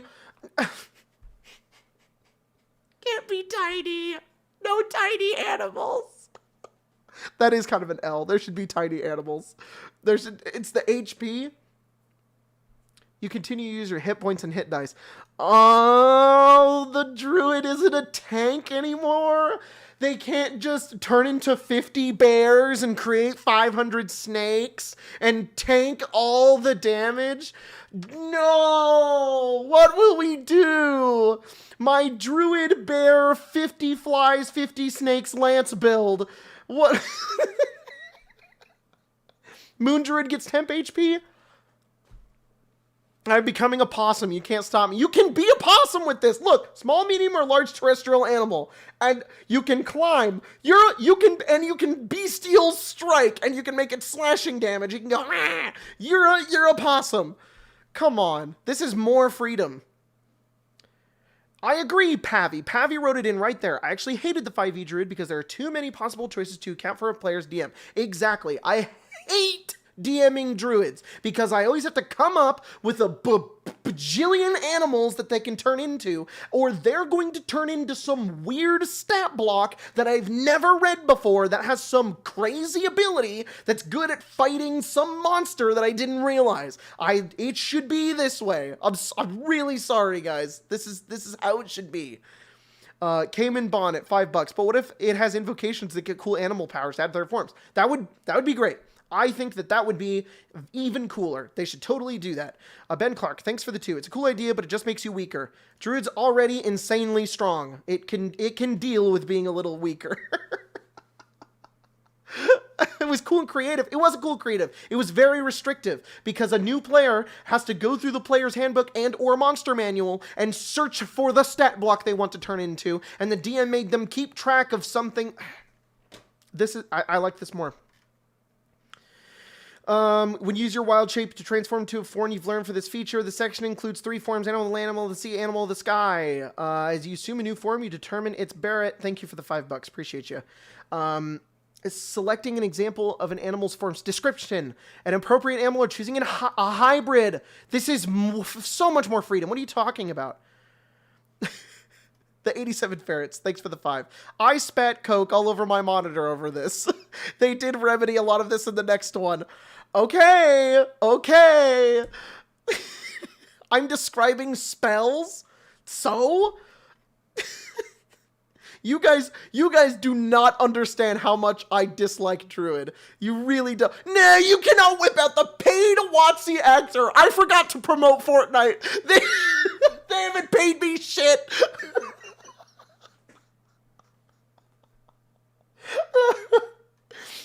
Experiment, thanks for the $2. Players hate nerfs even when they make sense. I know they do. I know. I've learned to cope, alright? Y'all need to learn. Y'all need to learn how to cope with your lances and your billion snakes. Alright, let's just move. Let's just go to the new one. Okay, this is the new Druid that everybody says is amazing. Let's not get our jimmies rustled, and let's... It's objectively a bad ability. It isn't. It is not. You can turn into an animal. What are you talking about? All right. At first level, by the way, okay, so channel nature has been cut in favor of restoring wild shape at second level. Now it's at second level. Look what you all did. You all whined, and now they had to put it at second level. Doman, thanks for the $2. 5e is fine besides the bonus action economy. Yeah, really. I prefer Pathfinder's 3 action ability, to be honest. Ryan Petit, $2. Google 5e Beast by CR. It's 2023 technology. I don't know what to tell you, okay? Not everybody knows how to do that. You should not have to Google.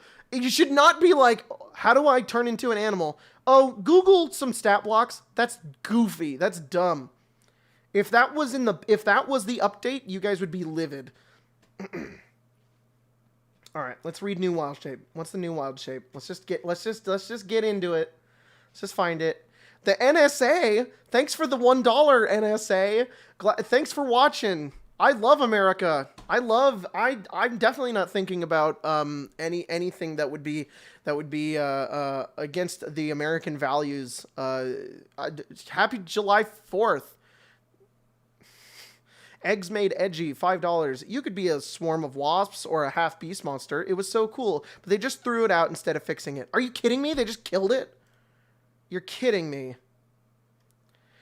S Stormer, thanks for the 20. Fixed stat block system is for someone who somehow doesn't have D&D Beyond. The problem was old Druid was just as restrictive due to the CR cap, so you didn't have that many options. Get good DMs, Mulligan. Okay. Cool. That just makes me not enjoy okay, the point of this is to have fun, and if there's a class that is making the DM have to do more work, that's bad. I don't care if Brennan Lee Mulligan said that. Is Barrett, thanks for the 5. Is this all Runesmith's and Stibble's fault? It 100% is, and everybody should blame him. I had druids in my games before, and they were very frustrating to DM. Just because I had to constantly remind them of things, or give them stat blocks for abilities, or have to deal with the amount of things they could summon, or animals they could turn into, and then they were just powerhouse tanks. They just never took damage, never went down, zero fear, and then Logan took that to the next level when he played Stibbles, and I was like, this class sucks. I hate this class. Sounds like a player problem, not a druid problem. Sorry? It's not one player. It was lots of players. Whatever. I'll read the new one. The power of nature infuses you, allowing you to assume the form of an animal. As a bonus action, they just made it a bonus action. Wow. You guys whined really hard. They made it a bonus action for everyone. That's so dumb. You transform into a beast that you have learned for this feature. You stay in that form for a number of hours equal to half your druid level, round down or until you use your wild shape again. Known forms. You start knowing 3 forms for this feature, chosen from among beast stat blocks that have a maximum challenge. They went back to challenge rating. This sucks. I don't care. You can wild shape twice. You get more. It's the same thing. It's the exact same thing. This is no compromise, guys. They just rolled it back. What are you talking about? The Fin Rainbow, $5. The shape stat blocks would have been a bit better if they had more variants like the Tasha summon spells. Yes, 100% agree. Yeah, totally agree with that. NSA, why do you keep donating $1? You watching me? What's going on? Read it? I am reading it. What about it? What about it? The table, the temp HP. What are you talking about? It's CR. You get 3 forms. Limited number of beasts. You still don't get HP? This is everything I didn't want. this I'm already Y'all. When was the last time I committed tax fraud? Never. Dude, read. Okay. I will read the whole ability. I will read every word. The power of nature infuses you, allowing you to assume the form of an animal. As a bonus action, transform into a beast that you know has learned for this feature. See known forms below. You stay in that form for a number of hours equal to half your druid level, round down, or until you use the wild shape again. Have the incapacitated condition or die. You can also leave the form early as a bonus action. Known forms. You start knowing 3 forms for this feature. I do like that. I like that you have a limited number of forms. You can only pick 3. Great. Kind of wish they gave you a list, but whatever. Chosen from among the beast stat blocks that have a maximum challenge rating of 1/4 and that lack of fly speed. I don't like the challenge rating beast stat blocks. I think that that's really convoluted. It's very complicated, and I'm serious. I'm not even joking around. I think that's really complicated. They're already trying. They're talking about the fact that we don't want you to pick from all these subclasses at level 1, so we're going to put it at level 3. Don't give the druid a gigantic list of stat blocks that they now have to look through. That's insane. Mako-chan, thanks for the 100. Hey, your Zelda video made me tear up. Thank you. Thanks for that. Hope you have a wonderful stream. Thank you so much. I really appreciate that. I had a lot of fun making that video. It made me very emotional. I'm glad you enjoyed it. I put a lot of heart and hard work into that. Everybody go watch that video. The views on it are bad, but that's okay. I had fun making it, and I love it. Whatever. That lack of fly speed, sure. Rather than choosing, you may start with the riding horse, spider, and wolf. Great. Thank you. There's a little list. Whenever you finish a long rest, you can replace one of your known forms with another eligible form. When you gain certain druid levels, you learn additional forms, and the maximum challenge rating for your form increases as shown in the beast shape tables. In addition, starting at 8th level, you can adopt a form that has a fly speed. Great. Number of uses. You can use the wild shape twice. You gain 1 expended use when you finish a short rest. That's cool. I like the way that works. I like that you get 1 when you short rest, and you get 2 per day. You get additional ones as you level up. Rules and transformed. While on a form, you retain your personality, memories, and ability to speak. That's okay. That's interesting. You can still speak. That's cool. I really like that, actually. It's always been a little awkward when somebody changes into an animal. But yeah. Talking rabbit, talking cat. Yeah, I think that's cool that you can still speak and you retain your personality and stuff. Anyways, your game statistics are replaced by the statistics of the beast, but you retain your hit points, hit dice, intelligence, wisdom, and charisma scores, class features, species traits, languages, and feats. You also retain your skill and saving throw proficiencies and use your proficiency bonus for them. In addition to gaining some of those if the creature has some proficiency as you and the bonus in its stat block is higher than yours, you can use the creature stat block instead of yours. If the creature has any legendary reactions, you can't. This is so much for just I turn into a cat. Can't cast spells. You can't break concentration. Cool. Call lightning. Thunder Bear. Classic Thunder Bear. Objects. Your ability to handle objects is determined by the form's limbs rather than your own. In addition, you can choose whether your equipment falls to the ground or into space. I have a story. When you were playing Evenfall, Stibbles turned, Logan described that they were running from a boulder, and Stibbles wild-shaped into like I don't remember what it was, a capybara, I think. But Stibbles had shit his pants, And because you can choose what melds into you and what doesn't. Logan said, Stibbles transforms into a capybara, but the shit doesn't, so the shit just went on the ground and he kept running, and then Spencer's character slipped in it, and it was really funny. She just came in the room right now. She's nodding at me. So, what's up? Nothing? Okay. Crunch, thanks for the 10. My Moon Druid's wild shape was determined randomly every time I use it. I rolled a d6 and the DM had 3 lists behind the screen, and he alternated between the determine the animal. Yeah, that's really fun. I think that's super cool that it'd be like random. I think that's really fun. That's a fun way to do that.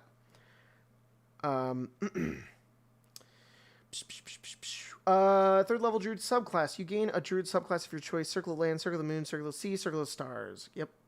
Oh, they added stars. That's neat. Okay, I read it. I read the whole thing. I don't like it. I'm serious. I like this more. I really, really like this more. And the reason is because I think this gives you more freedom. This gives you more, I think in a narrative setting, this gives you more freedom. I know it doesn't give you more freedom in the terms of abilities. I think the way you could get around that is getting abilities that add on to them. So as you level up, you got a different kind of strike or different kind of ability that added on to these stat blocks. That would be very cool.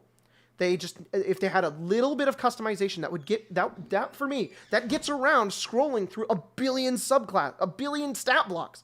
You don't have to find the random stat block that you want to become and learn all the new rules about how it works. Instead, you can just be like, I want to be a possum. And the DM's like, all right, you're a possum. Great, just use this. But then you can have players who are like, I want to be a spider that's mixed with a wolf. And also I have monkey arms. And you can do that. Like that would be, there's more versatility within this system. This is not. This is just pick the thing you want to be. Now you're the thing. Sucks. Kind of sucks they rolled that back, but whatever. Oh well. What else did they do this class? Spellcasting has one noteworthy change. Spell preparation is no longer tied to your level spell slots. Cool. Wild Resurgence has moved from 15th level to 5th level and has been redesigned. The new feature will feature answers the desire to have more flexibility between the use of wild shape and spells. Oh, that's interesting. Let's check that out. Wild Resurgence. If you have no uses, this is 5th level, so if you have no uses of wild shape left, you can give yourself one use by expending a spell slot, no action required, and you can do so only once per turn. In addition, you can expend one of your wild shapes to give yourself a 1st level spell slot, and you can't do it again until you give yourself a long rest. That's cool. That's cool. You can give yourself more. That's neat. Micro Homebrew, thanks for the 10. All 3 wild shapes 2014 and both playtests are badly designed. They have good ideas, but miss the mark with either mechanics, flavor, or both. So this is better? Are you saying you like both playtests? All of them are bad. Okay, I kind of agree. The way I kind of wish they would do it is I think that you should pick I've talked about this with Spencer beforehand, like a long time ago when I was thinking about Druid. I think that they should just gut Circle of the Land as a subclass and instead incorporate it into Druid as a whole. And instead, whenever you pick your wild shape, you pick a type of land that you get your animals from.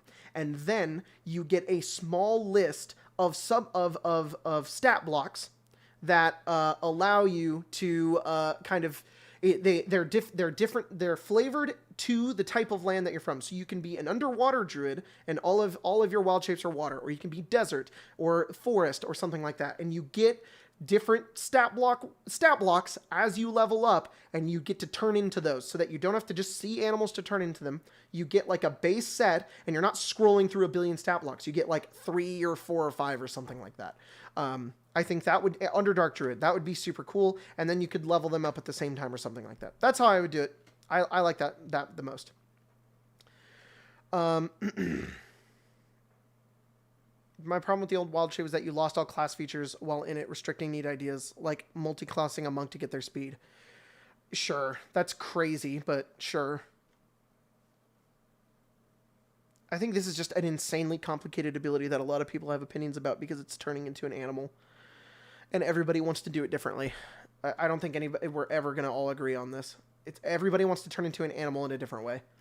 And for me, I want there to be more I want more freedom with the player. I want the player to be able to turn into kind of whatever they want to. If somebody wants to be a druid and turn into a possum, I want to let them do that without having to scroll through a billion stat blocks. But at the same time, I don't want it to be super complicated on the DM's side of it. That's why I like that's why I like these, because they allow that, and that's more fun. All right. Elemental Fury is the new 7th level feature, allowing the druid to increase their effectiveness of cantrips with their attacks and weapons in wild shape. Ooh. Potent spellcasting, you add your wisdom modifier to the damage you deal with a primal cantrip. That's cool. It's kind of like the cleric. And once on each of your turns, when you hit a creature, so you can pick one. So you can do more damage with a cantrip, or once on each of your turns when you hit a creature with an attack roll using a weapon or a beast form attack in a wild shape, you can cause the damage. Oh, you can do an extra cold, fire, thunder, lightning damage. Freaking Thunder Bear, just lightning people as a cat or a bear or something. That's super cool. I like that. Commune with Nature is a new 9th level ability. Commune with nature. You are an expression of nature itself and can commune with the world around you. You always have the commune with nature spell prepared. Nice. Yeah, okay. Overall, meh. Yeah, just, I think it's fine. Like, sure, I'll deal with it. Druid just isn't, like, my favorite thing. That's it. I think I definitely prefer this old one. I think this, just from the wild shape that I read, but I think this is fine. Magician or Warden. Ooh. That's cool. You can either have, like, weapon proficiency and armor proficiency or spells. That's neat. Yeah, I think Druid will be fine, though. I think the best part about this with the Druid thing is that you can limit they've limited the amount that you can have. So you can only have 3 forms, and they give you some beforehand. That's kind of what I already like. It's just, here's horse, here's spider, here's wolf. You can turn into those. Sure. Great. Yeah. All right.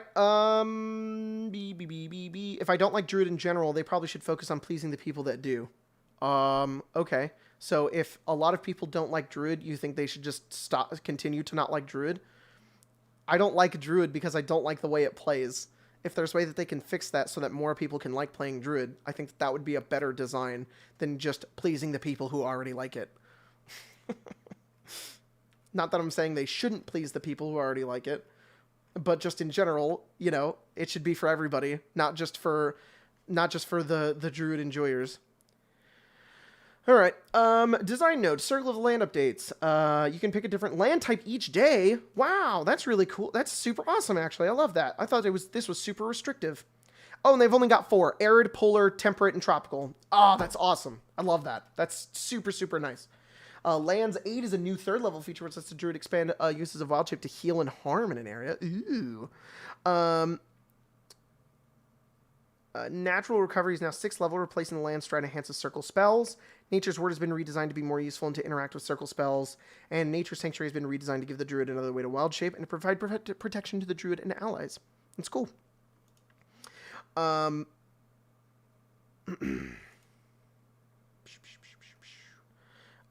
you have the majority telling you that they like something and you're the exception, then I don't know. I don't think that that's what's happening here. I think they changed something.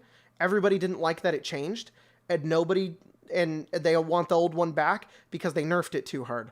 And what I'm trying to say is that this isn't necessarily a nerf. This is making it simpler. I don't know. I don't think that's everybody saying it's bad and I'm the only one. Kind of an overstatement.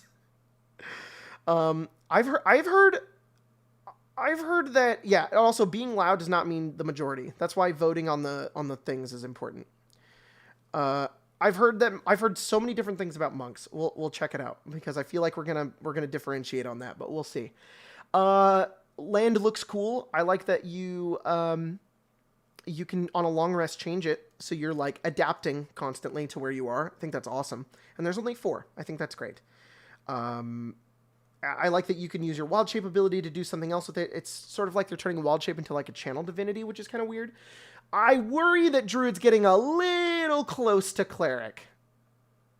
I think that it's kind of feeling a little like cleric because you're getting this either empower your spells or empower your melee attacks ability. You're getting kind of like a channel divinity thing. I don't know. That's my only thing. What do they do to Moon? You can now use your AC or your Beast Forms AC. That's cool. Circle Forms is returned, and that feature improved at 6th level now called Improved Circle Forms. Cool. So you do more damage and you do radiant damage and stuff. So, that's neat.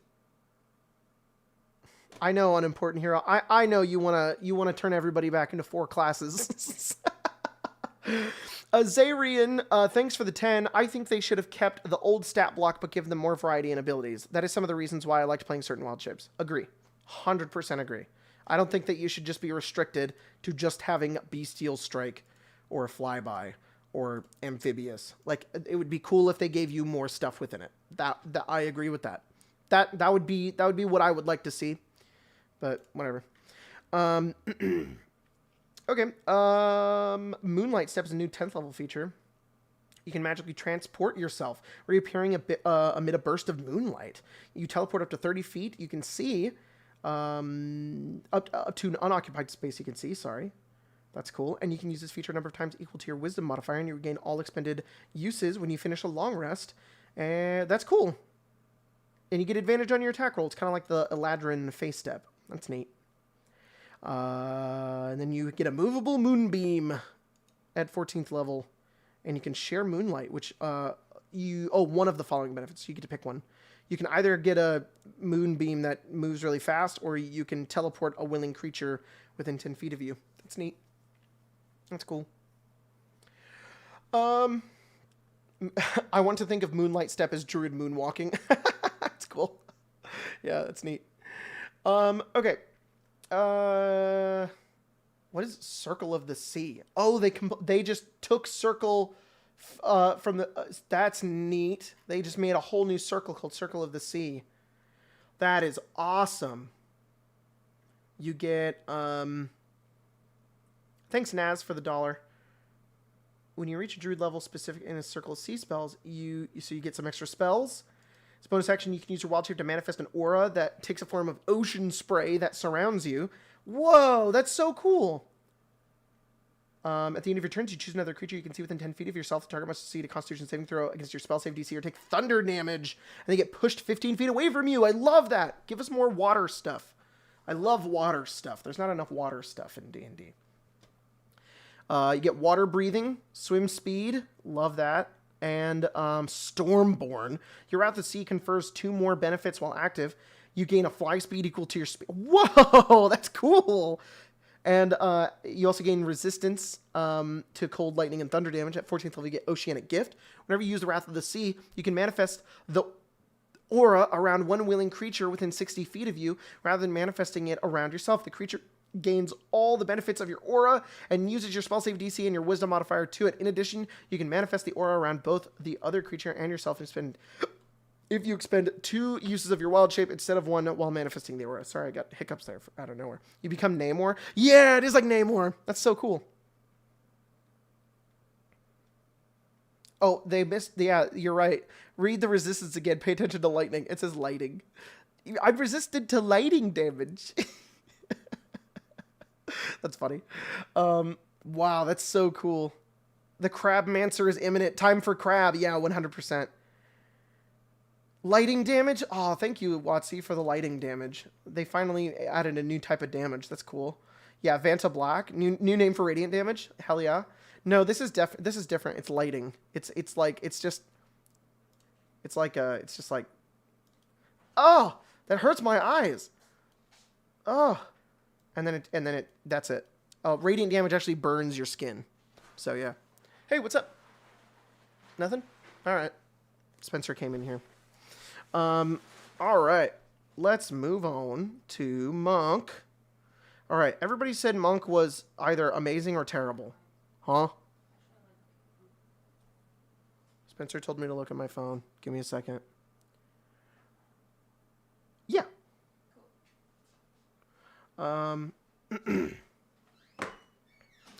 It's terrible. I know there's a lot of monk opinions. I've heard a lot of opinions about monk. So we'll see. Before we get into monk, I just want to explain that I kind of like monk. I think that monk has.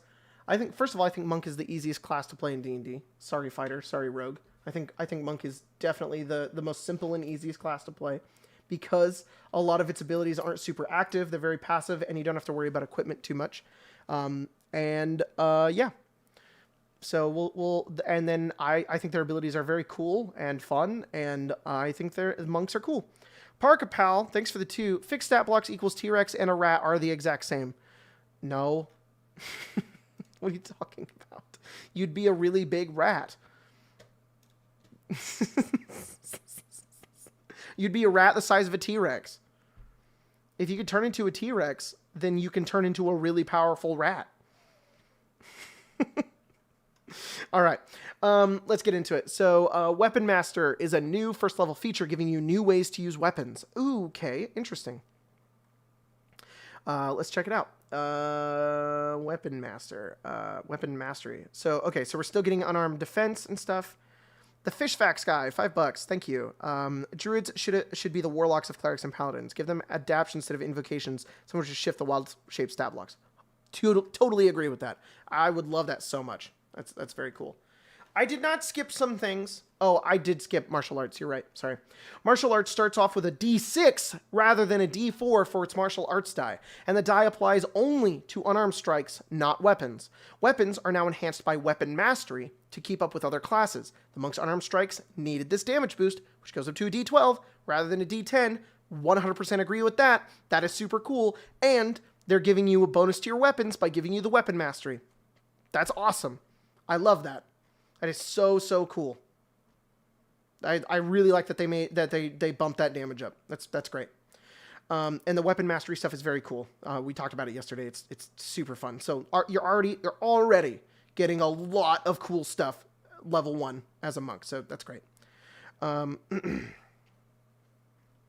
Okay. Weapon mastery is now first level feature, which gives you new ways to new weapons. Great. Martial discipline, formerly key.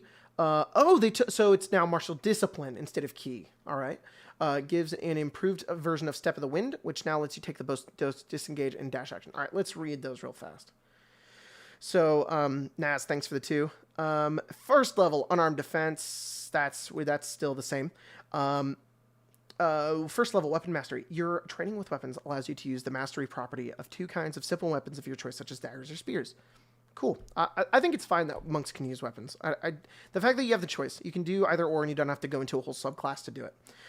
Whenever you finish a long rest, you can change the types of simple weapons you chose. For example, you could switch to using the mastery properties of maces and slings. That's so fun. Get so many options, so much variety. I love that. That's very cool. Okay. Second level, martial discipline. Your self-discipline and martial training allow you to harness a well of extraordinary energy within yourself. Your access to this energy is represented by a number of discipline points. Your monk level determines the number of points you have as shown in the discipline points column of the monk table. You can spend these points to fuel various martial discipline features. You start knowing 3 such features: Flurry of Blows, Patient Defense, and Step of the Wind. You learn more martial discipline features as you gain levels in this class. So far, sounds the same, except they just renamed key.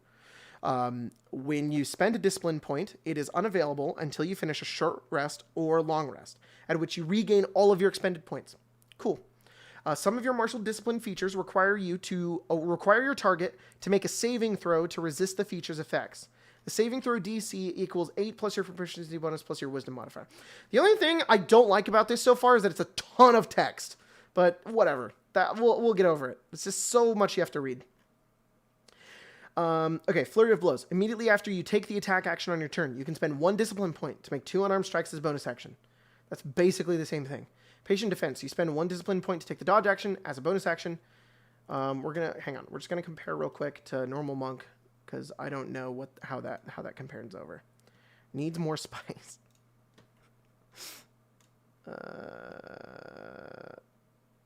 Let's see. The key ability is 1 key point to dodge. This is 1 discipline point to dodge. Is it a bonus action? It has a bonus action. Step of the Wind. You can spend 1 discipline point to take both the disengage and dash action as a bonus action. and your jump distance is doubled for the turn. You spend 1 key point to dash or disengage, and your jump distance is doubled for the turn. They made this so you do both now. So when you spend a discipline point, you disengage and dash. That's so cool. You're just super fast with this one ability. Step of the Wind is now like super neat. That's awesome. I don't know, y'all. Y'all are saying they took away all the flavor. So far, it just seems like they changed the name key and then made everything else very cool. Second level on our movement. I think we should just go through it. I think we should just go. No. I want to hear the design notes. I like hearing the design notes. Martial Discipline gives you an improved version of Step of the Wind, which lets you take both disengage and dash. Okay, cool. Deflect Missiles has been redesigned, making them easier to use in more situations and deal more damage on average. Oh boy. Oh boy, this is the one I'm scared. I'm scared. I'm peeing and pooping my pants. My timbers are shivered. This is one of the coolest abilities in D&D. You can use your reaction to deflect ranged attacks against you that deal bludgeoning, piercing, or slashing damage. When you do so, the damage... Okay. We'll compare our notes. Original Deflect Missiles says that you can use your reaction to deflect or catch the missile. The missile is experiencing high levels of being an EP little guy. Catch the missile when you are hit by a ranged weapon attack. When you do, the damage you take from the attack is reduced by 1d10 plus your dex modifier plus your monk level. If you reduce the damage to 0, I'm just letting everybody know, I'm kind of not looking at chat right now because I'm reading. If you reduce the damage to 0, you can catch the missile if it is small enough for you to hold in one hand if you have at least one free hand. If you catch a missile in this way, you can spend 1 key point to make a ranged attack with the weapon or the piece of ammunition you just caught as a part of the same reaction. When this attack with proficiency, regardless of your weapon proficiencies, which has a normal range, so you can throw it back. Okay. I like that it doesn't, it's not saying missile anymore. It's now just something, and a ranged attack that deals bludgeoning, piercing, or slashing damage. That is easy to understand. When you do so, the damage you take from the attack is reduced by 1d10 plus your dexterity modifier plus your monk level. That is the same thing. If you reduce the damage to 0, you can spend 1 discipline point to redirect the attack toward another creature. If you do so, choose a creature within 60 feet of yourself. That's more. That isn't behind total cover. The creature must succeed a dex save or take the damage equal to 2 rolls of your martial arts die. The damage is the same type dealt by the attack. That's awesome. That is so cool. That is so cool. That's just easier to understand, and it's longer. Like, that's cost key, though. Did it not cost key before? If you catch the missile, you can spend a key point to make a ranged attack with the weapon or piece of ammunition you just caught as a part of the same reaction. And this one, you do the exact same thing, but you can spend a discipline point to redirect the attack. You can use your reaction to deflect range. No, it does not cost a key point. It does not cost a discipline point. It costs a discipline point to throw it back, which is the exact same thing. It takes 1. 1, guys. Do you get, so as people are saying, you get less. Second level, you get 2. Third level, you get 3. Fourth level, you get 4. It's the same amount. What are y'all talking about? It costs a reaction. It costed a reaction before. All right, we'll keep reading. this so far, very cool. 1 is still too much. 1 is 1. I have to use 1 point. I cannot. How dare they not make me not use? You should be 0.5 key.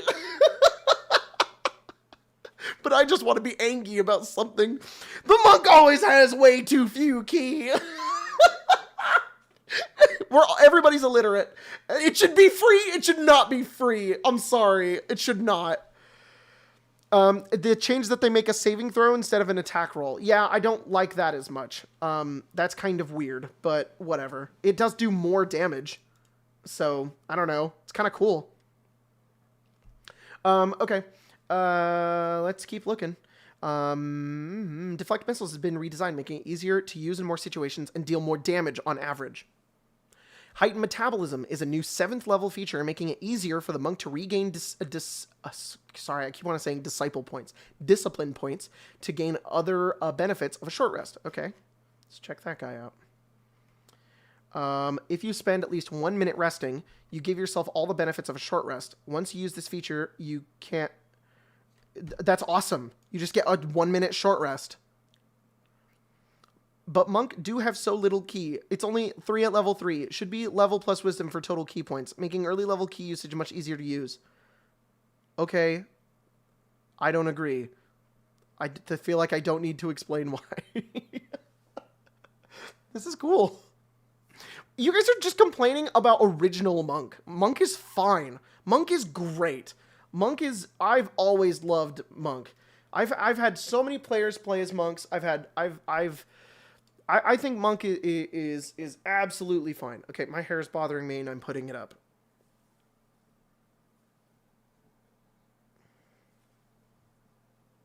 Sorry. I clicked away from chat. I'll click back.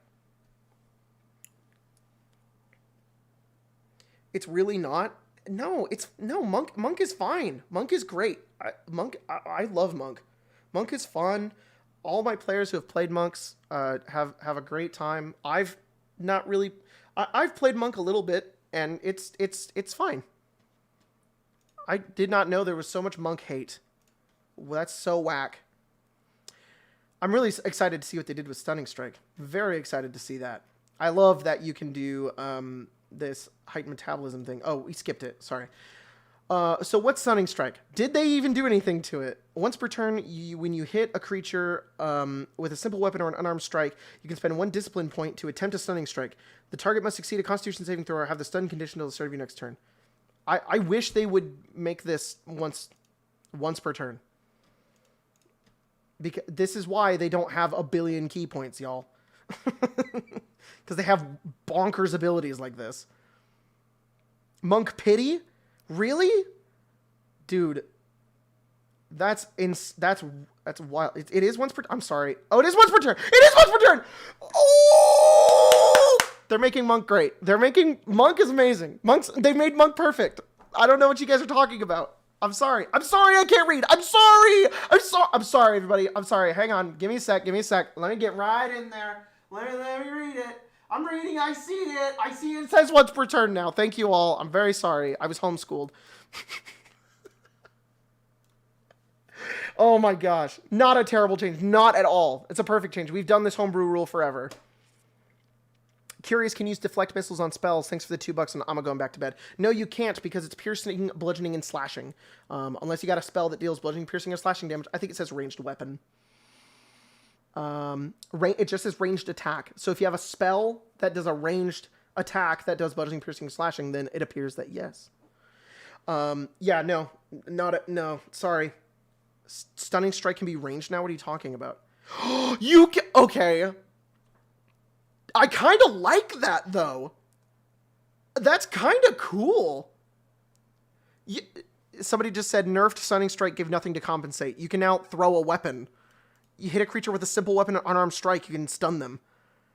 I kind of love that. That is so neat. The boomerang, yeah, the boomerang. Oh my gosh, slingshot stun. Oh my gosh. Dude, this is so good. I think that's so fun. I think that's really, really, really fun. Okay. But Jeremy said it's supposed to deflect Eldritch Blast now. That does not seem to be true. Because it says a ranged attack that says bludgeoning, piercing, and slashing damage. Yeah. Maybe it levels up. Oh, yeah, 13th level, Deflect Energy. You can now use a Deflect Missiles feature against range attacks that deal any damage, not just bludgeoning, piercing, slashing. Holy crap. That is so cool, guys. Oh my god. Who was saying it got rid of the flavor? What are you talking about? Are we reading the same thing? I'm going to keep reading through everything because we're getting ahead of ourselves. So, Slow Fall. I want to go through all the abilities here. Slow Fall. You can use a reaction when you fall to reduce any damage you take from the fall by amount equal to 5 times your monk level. I think that's the exact same thing. Yeah, same thing. that's a cool ability. Love that ability. I think it's a lot of fun. Makes the monk feel unique and have a cool thing that not everybody else has. I think that's great. Stunning Strike, this is perfect. What they've done with it is great. I'm still not a big fan of stun, but it is on the DM. It is once per turn, and they did add a cool flavor thing where you can do it with as a ranged. I think that that's super fun. Now, Stunning Strike doesn't end later. It's always been the end of your next turn. Let me find it. Stunned until the end of your next turn. Stunned until the start of your next turn. I like it even more. That's in my opinion, it would be until the end of the stunned creature's turn, but I like that it's this instead. I think that that's cool. Man, that is so freaking cool. 6th level empowered strikes. Extra attack. You get extra attack. Stunning strike is great. Empowered strikes. When you deal unarmed damage, you can deal force damage or its normal damage type. That's super, super awesome. So I think that goes over the resistances thing, which they've been doing a lot of. Maybe they're doing something different with resistances. So welcome change. Force is great because barely anything is immune to force. So I think that this is just a flavor win. Instead of having magic fists, you can make them force damage, and that just overcomes any resistances, really. And I think that that's cool. Yeah, I love that. Okay, 7th level evasion. When you are subjected to an effect that allows you to make a dexterity saving throw, you can take no damage. If it's half damage, or half damage if you fail, yeah, cool. Heightened metabolism. If you spend at least, we read this one. You can short rest for a minute. That's really cool. Like once per day, you can short rest as a minute. Acrobatic movement. While you are wearing armor or wielding a shield, you gain the ability to move along vertical surfaces across liquids on your turn without falling during the movement. Seriously, one of the coolest abilities in D&D ever. Monks have some of the coolest abilities. You can run on water and climb walls. Come on, y'all. Is that different? Yeah, no, it's the same thing. It's great. Self-restoration at 10th level. Through sheer force of will, you can use a bonus action to remove one of the following conditions from yourself: charmed, frightened, or poisoned. Yep. You're just immune to disease and poison in the old one. This one you can use a bonus action to get rid of charmed or frightened or poisoned. In addition, foregoing food and drink doesn't give you levels of exhaustion. That's so cool! Design note, disease. In the 2014 versions of Monk and Paladin, both classes gained immunity to disease. That immunity has been removed from the playtest versions of the classes because the word disease doesn't have a solid meaning in the rules, and for years, the rules have delivered disease-like effects through the poison condition. The game will continue to use the condition in that fashion. That's great. You do get no poison immunity. No, they got rid of the poison immunity. That is a small L. That is a small price to pay for salvation. 11th level subclass feature, 12th level ability score improvement, 13th level deflect energy. This is so cool, guys. You can throw back a freaking Eldritch Blast. And Firebolt. And boulders. And anything. Come on, that's so cool. Okay. Look at the martial arts damage table. The dance bard scales faster than unarmed damage of the monk. I will keep repeating this. Okay, hang on. Chill out. We'll get to it. So disciplined survivor. Your physical and mental discipline grant you proficiency in all saving throws. Additionally, whenever you make a saving throw and fail, you can spend 1 discipline point to reroll and take the second result. Super cool. When you roll initiative, at 15th level, you gain 4 discipline points back, and then we're getting into God mode. Superior defense. As a bonus action, you can spend 3 discipline points to perfectly bolster yourself against harm for 1 minute or until you're incapacitated. During that time, you have resistance to all damage except force damage. That's what I think they're going to start doing now, is get rid of like that resistance thing that monsters have, and instead you can get through with force damage instead. I think that's what they're going to give to like magic items and player characters. Instead of having magic attacks, you can just do force damage instead. I think that's very, very cool. Wow. Really, really, really cool. And then Defy Death. If you drop to 0 hit points, you can spend 4 discipline points. Roll 4 martial arts dice.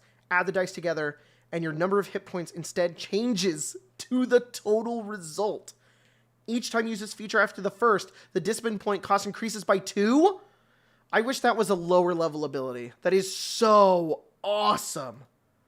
I really wish that was a higher level ability. That is so cool. Or lower level, I mean. Oh, that is so awesome. Very, very cool. Very cool. So we got Shadow Monk up next, but I just want to take note on that whole Bard thing. So I think that the Dance Bard scaling damage higher. Let's take a look at that. You can use Dexterity for your unarmed strikes, and you deal damage. Well,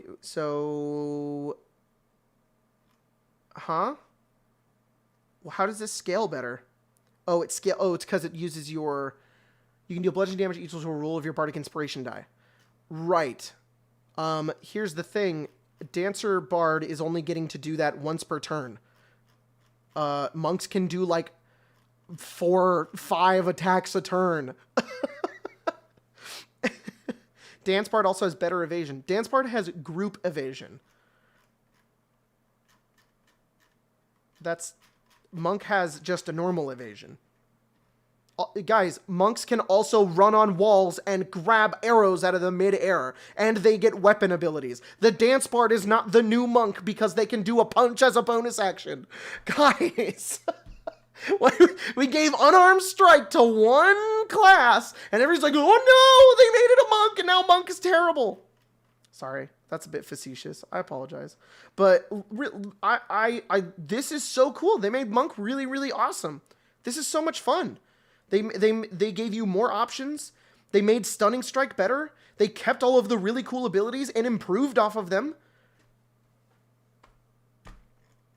And we only had to lose immune to poison damage. That's all we had to sacrifice. And to be honest, I'm not going to miss it too hard. Let's check out Shadow Monk. But yeah, and I think this is great. I think this is very cool.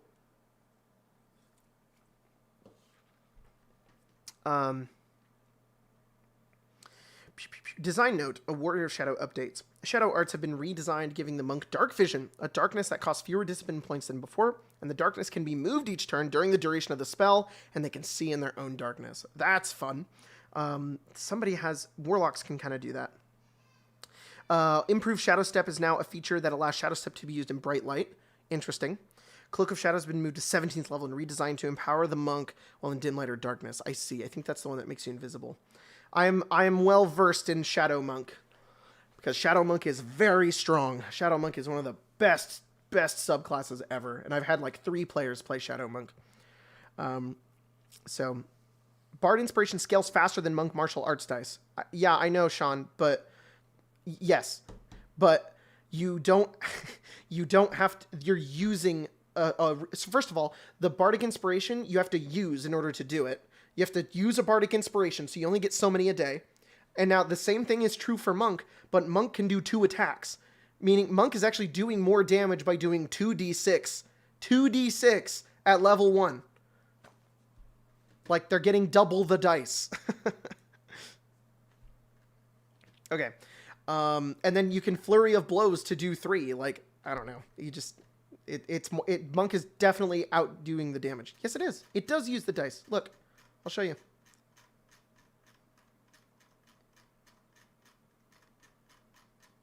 Sorry, I have to scroll.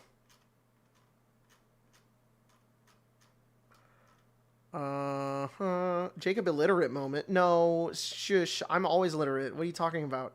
I'm so smart and good, and I know everything. I know what I'm talking about. You can use your dexterity and strength for attack rolls with the unarmed strikes. When you deal damage with an armed strike, you deal bludgeoning damage equal to a roll of your Bardic Inspiration die plus your dexterity modifier. The roll doesn't expend the dice. Okay, yes, that correct. But when you use a use of your Bardic Inspiration as an attack, a bonus action reaction, you can make an unarmed strike as a bonus action or reaction. So, okay, so yes, then... Right, you guys are right. It doesn't expend the dice. Sorry, I misunderstood that. It was instead that you are getting to do 2. You could theoretically do 2 attacks, but you're using your Bardic Inspiration, which is How many do you get? A number equal to your charisma modifier? Is it still the same? You're doing flurry of blows -1. Right. Yeah, you're still doing less attacks than a monk. And also you're a bard, and also a monk is a monk. I'm going to go back to bed. Thanks for the $2. It feels weird to compare a subclass to a base. Thank you. It's exactly it. I don't think Dance Bard is supposed to lean into being a monk a little bit. I think that's the point. But I really do not think it's out damaging the monk. I think you're using more resources as a bard to do your unarmed strikes to keep up with damage with the monk. And yeah. Nah. Yeah. Bards can only do 2 attacks with their bard dice. Monk can do 2 with just a bonus action. Exactly. And the monk doesn't have to use anything to do that. Yes, they do. The bard is getting the D10 and the D12 faster, but the monk is doing it more. And arguably more consistently, because unless you're building like a strength bard, which you probably would do if you go damage bard or a dex bard or something like that, then, you know. I think that's cool. I think that they can lean on each other a little bit, and bard can have a little bit of monk in them. But I don't think that it's going to outdamage monk. In playtest, I think. Okay, Warrior of Shadow. Let's look. So 3rd level Shadow Arts. You can cast Darkness with a discipline point. How does this compare to... Shadow. So when you get it at 3rd level, you get to use Key to cast Darkness, Dark Vision, Pass Without a Trace, or Silence. In the new one, you can just cast Darkness, but you can see into the darkness, and you can move its area within 60 feet. So you create like a shadow. I mean, it's neat. Dark Vision, you gain Dark Vision out to a range of 60 feet, and you can also do Minor Illusion. Okay. They made it a little bit... They made it a little bit less, but it only uses 1 point. I think that simplifies it a little bit. Oh my god, you got Pass Without a Trace? Y'all. You got Pass Without a Trace in the original one. That's insane. Screw this entire ability. It should just say, at 3rd level, you can give everybody +10 to stealth for 2. That's whack. Thank God they took that away. 6th level Shadow Step. This is the big one. This is the big ability that everybody really likes. And is very cool. I like this ability. While entirely within dim light or darkness, you can use a bonus action to teleport up to 60 feet into an unoccupied space that you can see that is also in dim light or darkness. And then you have advantage on your next melee attack you make before the end of the turn. What did they say about doing this in something in light? Oh, improved Shadow Step. Oh, improved Shadow Step. You can draw on your connection to Shadow and empower your teleportation. When you use your Shadow Step, you can spend 1 discipline point to remove the requirement that you must start and end in a dim light or darkness. And a part of the bonus action, you can make an unarmed strike immediately after the teleportation. That's so cool. That's awesome. That is so neat. Bro, just say you don't want Monk to have anything? What are you talking about? I want them to have everything that they already have. They took away 2 things. They made the most overpowered ability in the game, Stunning Strike. The amount of people that complain about Stunning Strike, they didn't even take it away. They just made it a little worse, which it needed to be. They took away Immune to Poison, and then they took away Pass Without a Trace, which is +10 to stealth with everybody within 30 feet of you. They still have everything that makes them a monk. They made them better. Yeah, some of y'all need to cope. Oh my lord. You guys don't... It's gonna get mean. I don't want to be mean. I'm sorry. Okay, 17th level Cloak of Shadows. As a bonus action while entirely within dim light or darkness, you can spend 3 discipline points to shroud yourself with magical darkness for 1 minute, until you have the incapacitated condition or until you end your turn in bright light. While shrouded in darkness, you gain the following benefits. Invisibility of the invisible condition, that's cool. You can move through creatures and objects as if they were difficult terrain, but you take 1d10 force damage if you end your turn inside a creature or object. And Shadow Flurry. You can use your Flurry of Blows without spending any discipline points. That's so awesome. I love that that's like a super awesome, powerful ability. We're trying to be more positive here on XP to level 3.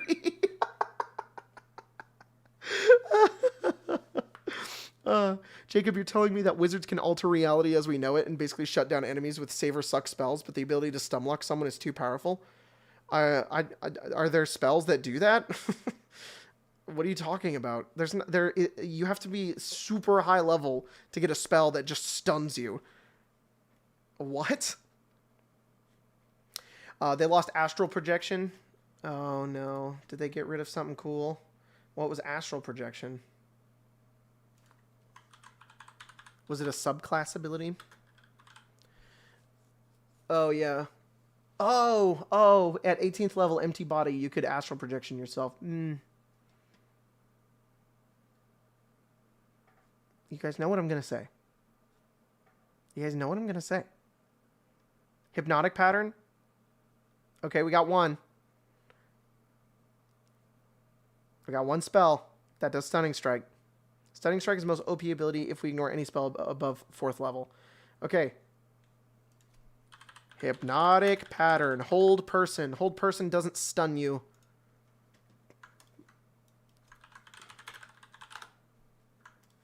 Okay, hypnotic pattern. Yeah, you get charm for the duration. I know this spell works. I first of all hate this spell. I'm not just saying that. Like, I actually do not like this spell. I've had so many players have it, and it's very frustrating to deal with. You get paralyzed with hold person. Yeah, that one's insane. Yeah, hold person is definitely there. Yeah, well, paralyzing is the exact same thing. You're incapacitated and you can't do anything. Yeah, okay, then I should reiterate. I don't like any of this. I don't like being able, okay, first of all, we're putting words in my mouth. Oh, we're arguing with the chat. This is bad. Sorry, everybody. We're trying to be more positive here on XP to level 3. I don't think that you should just make everybody have a stunning ability. That's not what I said. I don't think that wizards should just be the most powerful thing to ever exist. I'm just saying that Spencer. Thanks, Spencer. Yeah, I hate monks. I hate them. They're stupid. I just to make them worse. They let's remove power fantasy. Yo, I just don't like stun. I hate being able to stop somebody from playing the game. It's just dumb. Anytime you okay. I think wizard is allowed to be cool. I think any of the classes are allowed to be cool. I think anytime you take an ability and you make it so that something in the game has to stop everything that it's doing and take no turn is stupid. As a DM, it's a little easier to deal with because you're playing with a bunch of monsters. And sure, you can get paralyzed and stunned all you want, but the amount of times that people I know and DMs that I have had and DMs that I have heard stories of who talk about how much they hate Stunning Strike and things like Hold Person, where it is effectively just, I have this one bad guy and they run up to them and stun them. And so the option, the advice you have to give is make them immune. So what you are now doing is taking away an entire ability a player has. That's why I dislike it. There's a part of me that dislikes the fact that I can't do anything now. That sucks. The part I really hate is that the way you solve it is by taking away their ability. Now this does nothing. It's too strong, so you don't get it. It's the same thing with Turn Undead. It's either super powerful or you don't get it at all. There should be a medium in the middles. I think Stunning Strike should slow you. I don't think it should just take away your entire turn. I think it should make you feel slower or do something less or have disadvantage on your attacks or something like that. So it feels better to use. And the DM doesn't feel like they have to take it away. It is absolutely wild. Yeah, Uno skip card abilities are bad. I agree. I sat down to play the game. Daze. It should daze. 100% it should daze. I'm okay with this. I'm fine with it being a once per turn thing. That's how we played with it in the past. I don't prefer this. If it's my games, I'm going to homebrew it. I'm not going to run with... I'm probably never going to run with stun again in my D&D games. Never. I like to do for one turn. One turn is enough to kill a bad guy, having advantage on all your attacks. Yeah, I like Daze. Daze is perfect. I think it should be Daze. I'm serious though. In any of my D&D games upcoming, I've completely removed stun. I've removed unconscious, incapacitated, all of it. I don't want my players to not play the game. Even if they're dead. They've died and hit the ground. I want them to be able to make choices and play the game still. You have to be a corpse to not play the game anymore. That should be your ultimatum. You sat down to play the game. I'm not going to stun you. I don't like it. So no, I'm not saying that you should just make wizards overpowered and make monks less. Monks have so many cool, awesome abilities that make them very fun. Everything I said with wizard has nothing to do with this. I like that wizards are, they feel the same, to be honest. But yeah, if I had the option to take away hold person, I would. This is stupid. Stop paralyzing. This is dumb. All right. I'm done ranting. I love monk. All right. And I think they've done a lot of cool... Ooh, Warrior of the Elements. So this subclass was kind of meh. So what have they done with it? Disciple of the Elements has been replaced with a new feature gained at the levels a monk normally gains subclass features. Cool. Elemental Attunement is a new feature that... XP level 3, do you remove hold person in your games? No, I don't remove them. I don't just sit down and go, hey, no more hold person. Instead, if somebody takes hold person, I talk with them about it and say, hey, I just want to talk with you. I'm not a big fan of Paralyze. What can we do to make this spell more fun? That's what I would do. Dying is a decision. If they didn't want to die, why did they have hit points? Sitting down and playing the game is a decision. If you wanted to play the game, why did you sit down to decide to play? I, as the DM, can do anything to make you stop. That's not what I want my players to do. I want my players to play.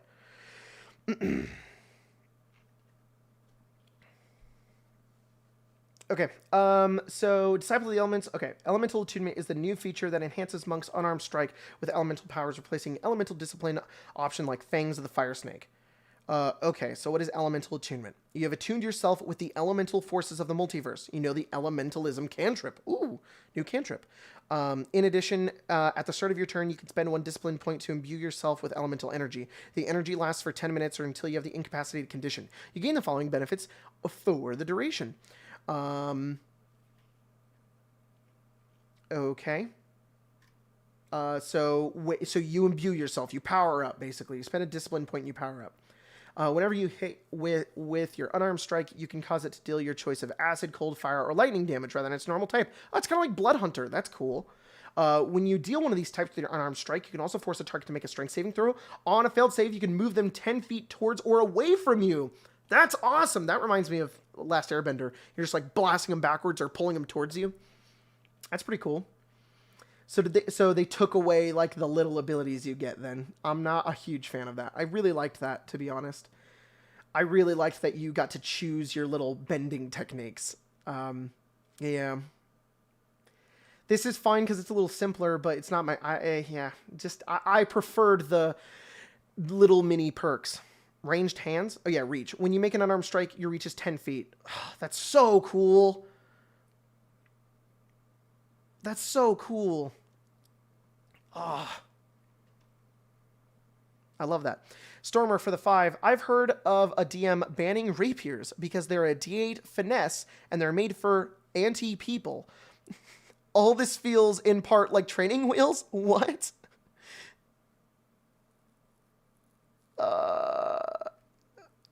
They banned the rapiers because they did too much damage? That's weird. Guys, don't ban things from your games. Just talk with your player when they decide to take something that you think is too strong. It's not about the game. It's about your game. It's about your players. Like, yeah, what's anti-people? Also, yeah, if in your games the bard is doing more damage than the monk, then give the monk something that deals more damage. I don't know. I feel like it's not a hard solution, but it's fine. 10 feet greater? Your reach is 10 feet greater than normal. Huh? So it's 15. It's 15 feet? It's 15 feet? Sorry, I couldn't read. Give the monk a Glock. Hell yeah. Oh my gosh. That is cool. I think I did like the key spells more from the old one, but this is cool. I don't hate this. I'd be willing to play test it. Like I said at the beginning of everything. On paper, neat. On paper, old one, cool. On paper, this is neat. I'd be willing to try it out and see how it works. That's so neat. Guys, it's long. I'm just saying, it is longer than a lance. That is lightning out of your hands. Longer than a lance, y'all. And you can blast people backwards. You can freaking Zuko hand blast, fire forward, and blast people from 15 feet away. That is so neat. That is awesome. 6th level environmental burst. As a magic action, you can spend 2 discipline points to cause environmental energy. You know what? I will say, I do like discipline points more. I'm reading it, and it just what I think of when I think of discipline point over key point is cool in my head. I think of discipline, like the monk is, powering and learning and pushing themselves to be stronger. I think that is a better word in my opinion. You can cause an environmental energy burst in a 20-foot radius sphere centered on a point within 120 feet of yourself. Choose a damage type: acid, cold, fire, lightning. Each creature in the sphere must make a dexterity saving throw. On a failed save, a creature takes damage of the chosen type equal to the 3 rolls of your martial arts die. On a successful save, the creature takes half as much damage. Dang. That's cool. It's just a little explosion. It's just a little boom. Just a little just a mini fireball. That's okay. This is okay. I wish there was more you could do with this. Maybe a couple of abilities that you could choose from. The acid and the cold and the fire and the lightning do different things. It's just okay. Yeah. D points. Yeah, you just shorten them to D points. What's wrong with that? I'm going to use 5 D points to disengage Hadouken points. 11th level, Start of the Elements. When you use your Step of the Wind, you gain a fly speed and a swim speed equal to your speed for 10 minutes. That's cool. It's all right, honestly. And then 17th level, Elemental Epitome. When you use Elemental Attunement feature, you also gain the following benefits for the duration. You gain resistance. You gain both, or okay. You gain resistance to one of the following damage types of the choice: acid, cold, fire, lightning. At the start of each of your turns, you can change this choice. Oh, that's cool. And then Destructive Stride. When you use your Step of the Wind, your speed increases by 20 feet until the end of the turn. For that duration, any creature of your choice takes damage equal to one roll of your... Whoa! If you enter a space within 5 feet of them, the damage is the same type. So you can, And then, you can fly and people take damage once per turn. Once on each of your turn. And then Empowered Strikes, you deal extra damage to your type of resistance. So you could, with this subclass, Chardalon Stride, Lightning Dash, power yourself up with lightning, fly through the air, and fly through people, and do tons of damage to them as lightning flies. That's so cool. It's unfortunate this is 17th level. That is insane. Demnix, thanks for the 2. It's D points now. At 20th level, you have big D energy. Let's go! Monks get big D energy. Love that. Can you take away a raptor's bending? Hell yeah, sure can, Sean. You sure can. Take away that raptor's bending in Tomb of Annihilation. You arcane Arcadians will know that one. Man, that was so funny. Yeah, I think this is a really neat ability. It just sucks that it's 17th level, but I'd put this here. I'd get rid of this 6th level ability and just make it this instead. Like that's yeah. All right, Warrior of the Hand. I'm just gonna go through the design notes here. Open Hand technique now requires a saving throw for all 3 effects, not just 2 of them. Wholeness of Body now requires a bonus action rather than an action. It can be used more than once per long rest, and its healing is tied to your martial arts die and wisdom. Cool. Fleet Step is a new 11th level feature that replaces Tranquility, one of the lowest rated monk features. I love when they put that. So Fleet Step, you can easily stride out of harm's way. You can use Step of the Wind option of your martial discipline features without spending any discipline points. Whoa, that's cool. That's so awesome. You're just real quick. That's super in line with monk flavor. You're just really fast, going all over the place. You running up walls, running across water. Super neat. And then Quivering Palm is no longer able to deal an uncapped amount of damage, reducing a creature with any number of hit points to 0, which is too powerful for the number of discipline points. So now you spend 3 discipline points to start these imperceptible vibrations. They're harmless until you use your action to end them. To do so, you and the target must be on the same plane of existence. When you use this action, the target must make a Constitution saving throw, taking 10d12 plus your monk level of force damage. That's crazy. That's crazy. It's pretty neat. Okay. Paladin's next. It's unfortunate that we do have to stop because this is a huge PDF and we only got to monk. What do we got left? Paladin. Paladin's trash now. You guys aren't going to like what I'm going to have to say. You're not going to like it. I think Paladin deserves to be taken down a peg. I think Paladin's a little strong. I think Paladin is one of the coolest classes in the entire game. And I think it's a little too powerful. They can do everything better than everybody else.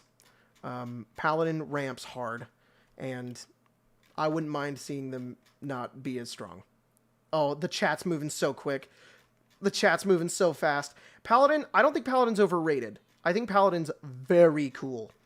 I just think that mechanically, they are consistently extremely strong. Not even a little strong. Just always good. You wouldn't have mind Paladin getting pegged a bit, but they got railed. Oh no.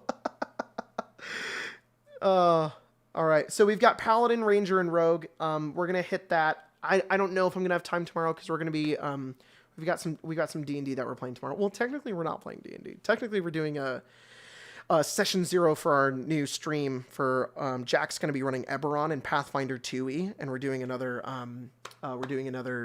session 0 in that.